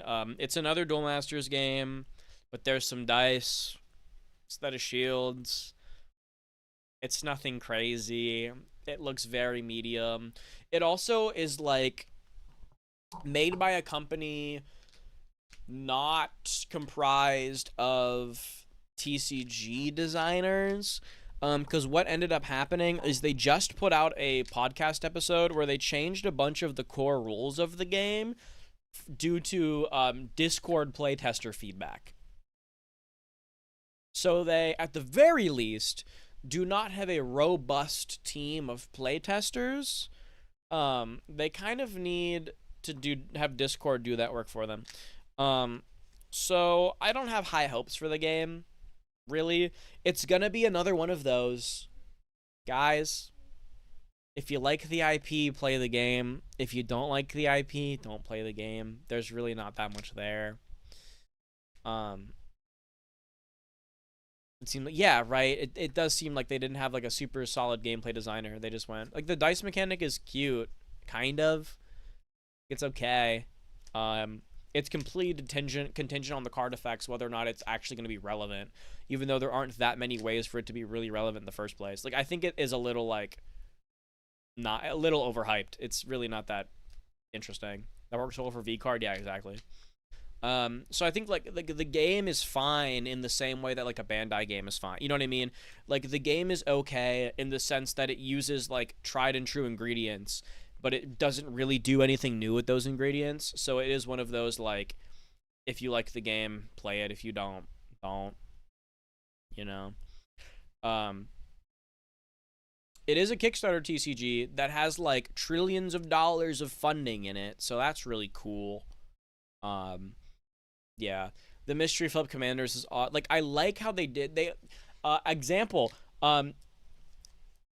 Cyberpunk is an example of when a game, sometimes I get ideas for card games sometimes, but it's never fully fleshed out ideas. It's always just little mechanical things. And Cyberpunk does a mechanical thing I've wanted to do for a long time, which is stealing from Card Wars, the Adventure Time card game, where the way you do colors and resources and deck building is you pick, you almost sort of like pick the lands that like your deck's colors are. You pick them like beforehand and then they start in play, and that dictates your colors. So in Card Wars, you have like 4 lanes, and each lane is like a landscape. And based on how you orientate the landscapes, it's kind of the colors of your deck. So you can have like the blue plains and the green cornfields, and you have 4 lanes, and you can have a monster that costs like 2 action points, and you need to have 2 blue plains, right? And then you have like a green cornfield guy that needs 2 green cornfields. So you can have your board be 2 blue plains, 2 green cornfield lands, and you can cast 2 cost guys of both of those colors. But if you have a guy that costs 3 blue plains, well, now your deck needs to be like 3 blue plains and 1 cornfield, so you can play like big bomby blue plains cards, but you're only splashing for cheap 1 copy, like 1 resource, green cornfield cards. Or you can just play like mono blue plains and be able to play like 4 drops. Or if you want to play like multicolor slop, you can play 4 different, you can play 4, like a blue plains, a green cornfield, a black swamp, and like a pink grassland or whatever. But you can only play like 1 AP guys of all those colors, so you sacrifice power for versatility. I always thought that was a really cool idea. And Cyberpunk is doing something similar with how the leaders have colors and RAM. I think that's really cool. But having to flip them over randomly is super weird. That's actually one of the mechanics they had to change. Is it used to cost, so you have 3 legends. They dictate the colors of the deck and the kind of cards you can play. But they all start the game face down. In order to flip them up, you have to pay 2 mana. Now, granted, the legends start the game as lands and can be tapped for mana. You have to play 2 mana to flip 1 legend faced over. And it's completely random. So, A, it can be really hard to formulate a strategy around your legends because you don't know when you are going to be able to flip it. And B, flipping them is incredibly resource intensive because you need to spend 2 mana every turn to flip 1. And they realized this, and they changed the rules, so now it only costs 1 mana to flip a random legend. But you still have to flip a stupid random legend, and you don't get the control over which legend it is. So that kind of sucks, but at least now it's not, like, incredibly resource-intensive to the point where you're like, I'm just going to forego flipping my legends so I can actually have mana to spend on cards that I need to play on curve. So there's that. They stole the ink mechanic. Yeah, the ink mechanic sucks. I hate it so much. I think it's dumb. Like, just make the any card as resource. You can give Cyberpunk the slightest of passes in that it does kind of work flavor-wise because the whole gimmick is that you're selling your gear for eddies, right? So when you take the card and you put it face down, you are converting it from an item to a piece of money. So it does work flavor-wise, but I still don't like it as a game design mechanic. Let's go back and answer questions. You know what? I'm doing a modular mecha TCG where parts you decide how much AP you have, balancing users while the rest of the stuff in the deck is pre-boot mechs and superstar. Go play Chrono Core. Check out Chrono Core. It is a TCG where you build your mech and then you battle your mech against your opponent's mech, and your deck is like attack cards and upgrades and stuff. Go check out Chrono Core. It's like a Kickstarter game. It's pretty cool. Twin break chest, or you like blow up the core. Doing a party game. It's all about hand advantage, swapping cards in a shared deck. Go play Mark Waters' game. What is it? Emotions or whatever. Mood Swings. Go play Mood Swings. Still the ink mechanic, yes. By the way, I think I don't like Cataclysm Arcade because I don't like the art. I'm not a fan of the Cataclysm Arcade art style, so I have no interest in checking it out. It's like not my vibe aesthetically, and with 8,000 card games on the market, I don't really care how it plays. It's BDM's card game, so I'm assuming it's some kind of Magic adjacent thing. So it's a Magic adjacent game with aesthetic that I don't really enjoy, so I'm probably not gonna check it out. But it looks fine enough. I'm not gonna say it's bad, but it's definitely not for me. What Battle and Spirits anime would I recommend as beginner to start with? There are 3. You can either start at the start with the original, but it is very of its time. It's very old. It is slow and janky, but I low-key love it. It is very it's very of its time. You can start at Dan, which is really good. And that is the longest saga. Dan has multiple seasons and parts, and that's peak Battle Spirits. Or you can start at my personal favorite series, Burning Soul, which has the same aura and vibes of the Beyblade Metal Fight anime, and is a complete standalone thing. Most of them are all standalone, but I personally love Burning Soul. If I could recommend one, I would say Burning Soul is the safest. It feels like modern shonen anime. I think it's peak, but technically peak Battle Spirits is Dan. You could start at the original if you want a really almost dated anime, or the ball knowledge pool is Sword Eyes. Sword Eyes is kind of elite ball knowledge. I really like Sword Eyes. But straight up, if I had to hard recommend one, I didn't like Ultimate. If I had to recommend one, I would say Burning Soul. I think Burning Soul is the way to go. Burning Soul is so peak. Really like the gauge mechanic. Gauge is really cool. Gauge and what is it? Enter from WeCross. Gauge and Enter from WeCross are really sick, but they only work in very specific game shells. But I do like both of those a lot. Chrono Core exists, but there needs to be a game compete with Chrono Core. I guess if you want to compete with Chrono Core, by all means, go do that. Any card resource mechanic when actually some of the cards can't be resources. Dude, it's so bad. The ink is so weird because it actually it takes away one of the coolest things about any card as resources, is that you don't have to sit with the 7-drop brick in your hand for the whole game. You can get value out of it by throwing it into your resources at the cost of you lose access to it. But now it's no, actually you can't resource the 7-drop bomb. It's just stuck in your hand forever. You have to resource the low-cost cards that you want to be playing right now. That, it sucks. I hate it. Also Pokemon. Pokemon's pretty fun. BDM's company is designing new Chaotic. Yeah, I'm excited for that, right? I'm excited for Chaotic, but Cataclysm Arcade is very whatever in my brain. I'll maybe check it out. I don't know. Do you think Vanguards in card fight feel integral to the game, or do you feel like it's a leader? No, it's super integral. The whole game is built around it. If you delete the Vanguard from the game, you have nothing to deal damage to win the game. All the damage is dealt through the Vanguard. You lose access to your most important piece of advantage. You lose access to the main gimmick of the game, that is drive checking. The game is literally named after it. It's Card Fight Vanguard. The card type is in the name of the game. It is very integral. The entire gameplay of Vanguard is you giving your opponent a number and them having to guard it. If you don't have the Vanguard, there's nothing to guard. It makes sense flavor-wise. It's pretty important. I think it's pretty important. Burning Soul is better than Yu-Gi-Oh! Yeah, pretty much. I don't know. I think 5Ds is better than Burning Soul, but Burning Soul is still really good. Yeah, go with Burning Soul. It's all on YouTube. Just watch Burning Soul on YouTube. It's peak. How do you write the third anime you mentioned? Oh, Sword Eyes. Yeah. Sword Eyes. But Chatter's got you. Chatter's got you covered. It would be better the other way around. It would be more broken the other way around. They're trying to do it as a balancing tool, but it's just kind of bleh, I don't like it. But technically, yeah, it would be better. Power World is going to be Power World. The best way to describe Power World is it is Bandai's Power World is Bushiroad's Bandai game. That's the best way to describe it. It is if Bushiroad made a Bandai game. Vanguard is cool, but I do think they need to get rid of critical triggers. Oh, no. Crits are fine. The problem, I have a whole video on triggers. Go watch my video on triggers.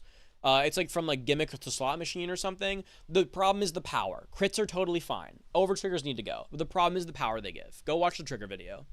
I don't love in Chrono Course its vibe overall. Build the mech during the actual game. No, I agree. Yeah, no, I don't like Chrono Course vibe that much. I totally agree with that. It'd be very much cooler if you like pre-built the mech. I agree with you there. With Shadowverse Worlds Beyond Interaction, go play Shadowverse Evolve. Go play Pay It in Paper. That is interaction. They got instant speed spells. First Duel Masters deck building thing on Tabletop Sim I can see is up to DM13. Yeah, so DM13, that is going to be like original Duel Masters. OCG stuff might be a little harder to find. It exists somewhere. There was a Discord server I was in for a while ago. But it is tough. Double Drive doesn't exist. Yeah, Double Drive straight up doesn't exist. Yeah, DM13 is like classic OG Duel Masters. It's going to be hard to find OCG things. Yeah, getting rid of crits is a little much. Isn't the Vanguard and Card for Vanguard supposed to be you? Yeah. You like, you like take over the spirit of the unit and like become the unit. You and the unit like fuse together and merge, and you become the unit. As turn 0, which is funny because now Yu-Gi-Oh actually does have turn 0 plays. So now that stupid meme is actually true. I would if triggers, the way we fix Vanguard, honestly, the way we go back to Vanguard being peak is 5k triggers. Like straight up, the way we fix it is triggers. 5k triggers would solve so many problems. If we could go back to 5k triggers, that would be peak. I think Vanguard is better One Piece. I mean, yeah, it is. But it's because One Piece is stealing mechanics from its own game, Dragon Ball, which took mechanical inspiration from Vanguard. But no, I totally agree. I could write a whole dissertation on One Piece being magic, but with Vanguard guarding is actually really problematic and not good for game design. Duel Masters official server, can I post a link on this chat for it? I think so. Usually placed on OCG. Yeah. You can post the Duel Masters Discord link. That's fine. Yeah, go join the Duel Masters Discord server. They be playing over there. Anything is better. True. Anything is better than One Piece. So true. Add a new trigger in the new series. I sure hope they don't. I really sure hope they don't. But unless it's making all the triggers 5k, in which case I'm fine with whatever they want to do. As long as my triggers are 5k, we're chilling. But which Plants vs. Zombies Heroes was a much more popular TCG? Well, I think you might have answered your own question as to why it's not. Dude, Plants vs. Zombies TCG? That's crazy. I like how Dawn's work. Dawn is just bad core. Dawn is just poorly designed, reimagined core. It's infinitely worse version of core. Yeah, go join the Duel Masters Discord server. I hate Dawn. Dawn sucks. It's like a digital TCG or something. Yeah, guys, go play the Plants vs. Zombies TCG. It's peak, I swear. But no, I freaking hate Dawn. I think Dawn is so dumb.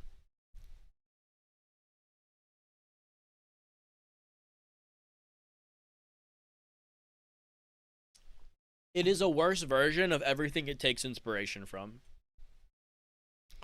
Also, the fact that Dawn exists in a game that takes inspiration with Vanguard is inherently problematic.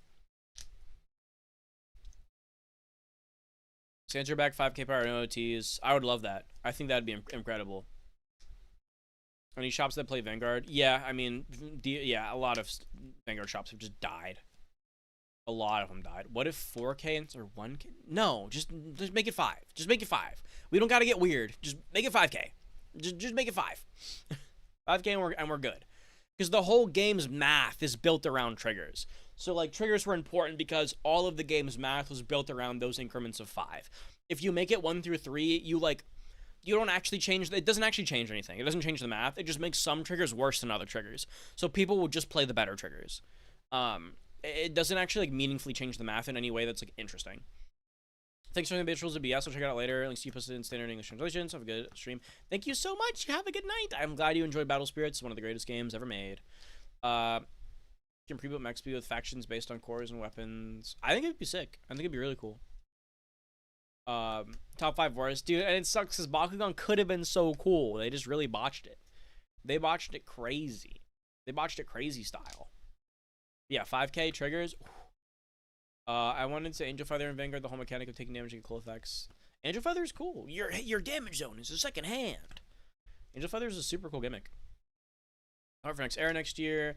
A lot of small things allude to Bushiroad outputting. Check global launch. I imagine if this means there's suggestions on more way in the future. Theoretically, but probably not. Bushiroad hates us. I'm gonna try and join the channel's Discord and go from there. I think that should be fine. Yeah, clans don't exist. Thought it would have crits were less powerful. I don't think that changes anything in any meaningful way. I think you just make it 5. Like, it's either, if you wanted to change the power on triggers, it's either 5k or no k. No other increment changes it because of how the shield math works, right? The fact that triggers are 5k and then all of the shield values are increments of 5 is what makes the math function. If you made it so, like, crits are 3k, it wouldn't change the math in any real meaningful way. You would need to drive check, like, 4 triggers before the math changes. Bakugan GT is probably the best of all 3 games in terms of Bakugan. Speaking of someone who's responsible.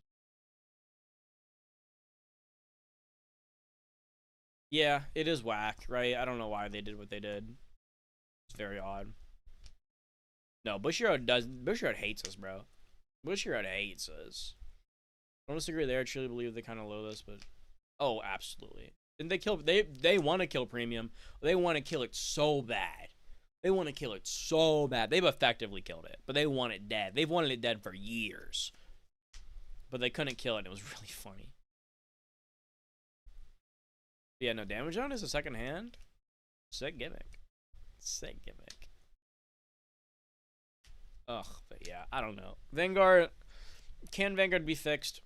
Maybe. The only time crits were a problem was in Lemme. Yeah, right. Crits have never really been a problem. Crits have never been a problem card. Crits have always been fine. Like, the worst crits would ever do is, like, in G era, sometimes your opponent would swing at you and you're on grade 3. Like, you'd be on, like, grade, it'd be like your... What would it be? They go crit, grade 3. Your opponent would ride grade 3 and you'd be on grade 2. They'd swing, you no guard, and they go crit, and kill you while you're at 3. That's the worst that would ever happen in G. Like, crits were never really a problem. He's a Tachi player. Yeah. Tachis are rough. Go play G-Boot. Go play Tachikaze and G-Boot. That deck's so much fun. Tachikaze at the end of G was so, like, GBT 13 Tachis were so fun to play. Oh my gosh, I missed that deck so much.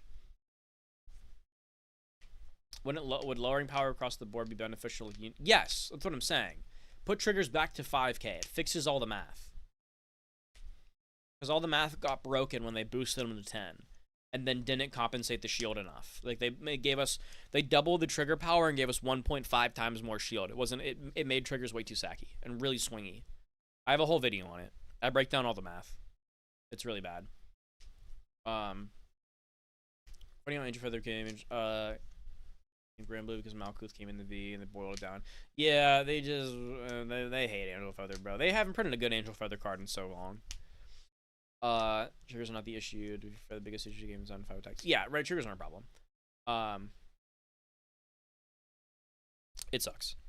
It really sucks. There's a lot more they need to fix before they hit triggers, but putting triggers back to 5k, solves a lot of the game's sacking problems. It doesn't solve a lot of the game's design problems, like with it being like the 5 attack triple drive crit slot, but it would solve a lot of the sacking issues. Or OTT was hype.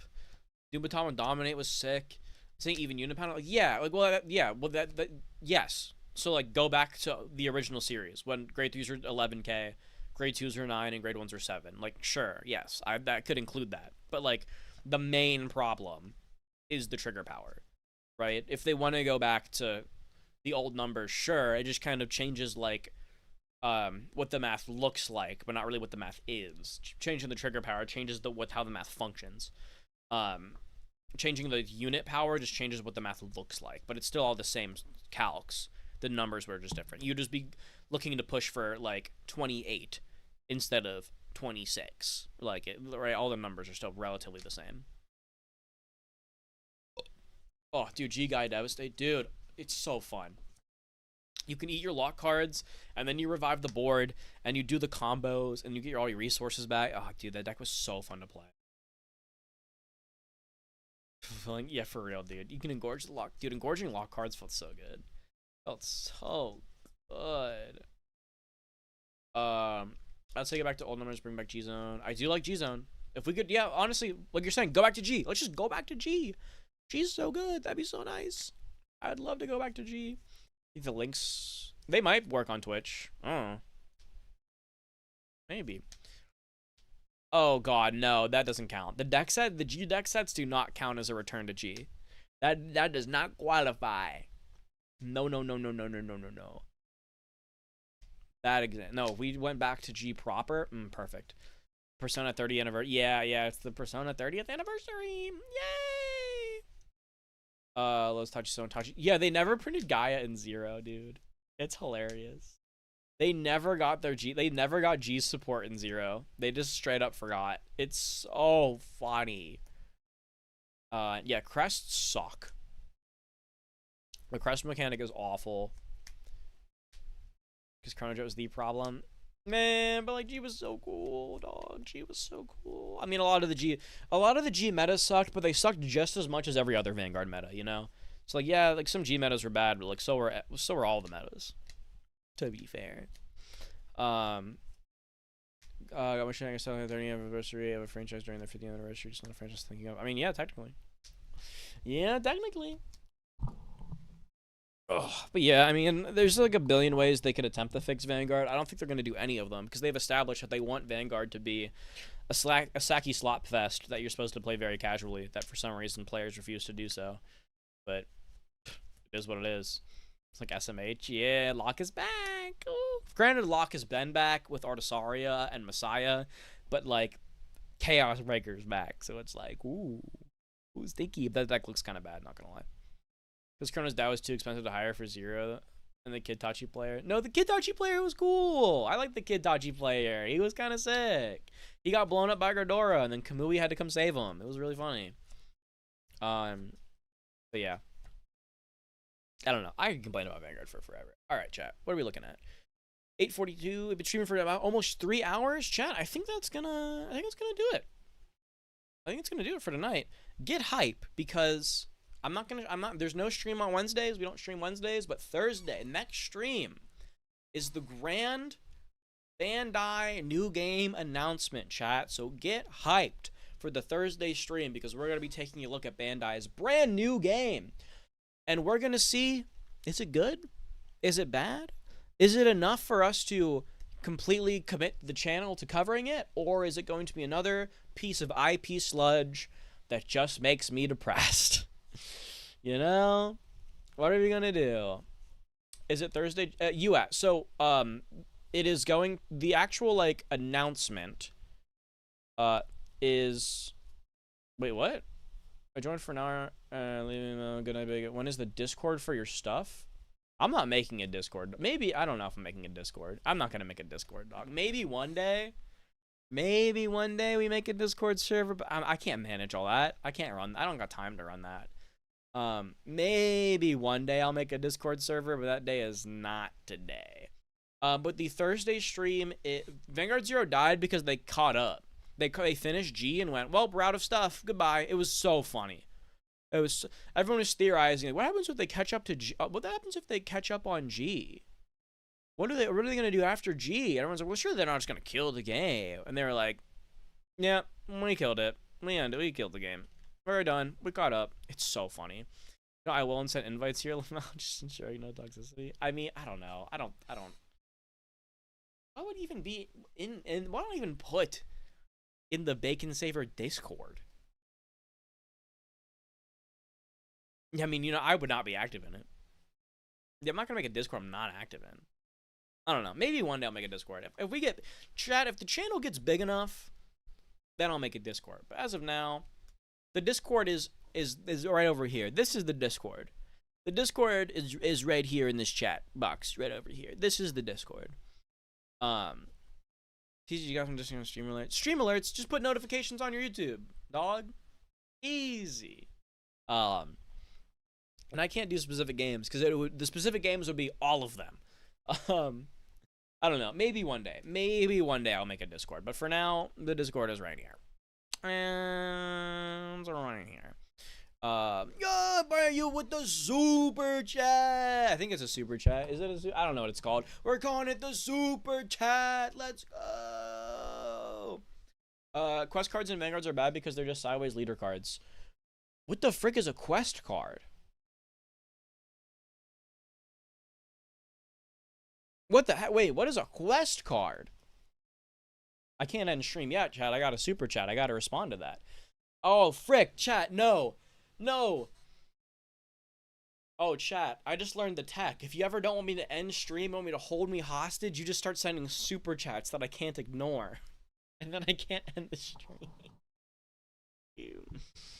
Uh-oh. Wait, what's a quest card and Vanguard are bad because they're just sideways leader cards? What is a quest card? Quest card in Vanguard. Quest and Hearthstone. I don't play enough Hearthstone to know what a quest is. Oh, Crest! Oh! Yes, Crest, the stupid index cards. Yeah, I mockingly call Crest index cards because that's all they are. They're stupid index cards with extra written rules on them. No, yes, you are right. They are like sideways leader cards, sort of. It's one of my least favorite 24 streamathon confirmed. I mean, if you do it, you technically could do it. Yes, okay. Crest cards suck balls. Me and my one friend always make fun of them, call them index cards. It's a flavor of game design I really hate, especially in like Force of Will does it, where you have this just little bit of cardboard you put on the side of the playmat that just has extra rules on it. So games get to go, instead of making some like cool mechanic that is like flavorful or like indicative of something, we're just gonna make it work. We're just gonna say this, you know what I mean? That you could think of like, what if we made a deck that's like, what if Vanguard had mana? How would that work? And it goes, well, I could just write on an index card, your Vanguard deck has mana now. This is how mana works, and you just write the rules text of mana, go print it on an index card, cool, put this next to your playmat, you play a different game now. I really don't like that. I'm really not a fan of that, like, design philosophy. So I don't like index card crests, and I especially hate the stupid, the perfect example is the premium crests. I hate those. Where they do, like, the forcible thing of, like, how do we give this old deck support? Of like, well, what if we just printed an index card that just changes the text of the main Vanguard to give it the text of a card from the year that we're printing it in, right? I don't like that. Just print a new version of the freaking card. Don't give me some stupid index card that goes on the side and goes, oh, by the way, this card does an extra thing and it's better than what the card actually does. I don't know. I hate it. I think it's dumb and lame. And just lazy. It's really dumb. I really hate, right? Like, my crest lets me have G-Zone. And also, the freaking G-Zone crest that just give you 5k for a face-up G-Unit. What? That's broken. Like, that was dumb. Why did they do that? Crest scaling was the dumbest thing ever.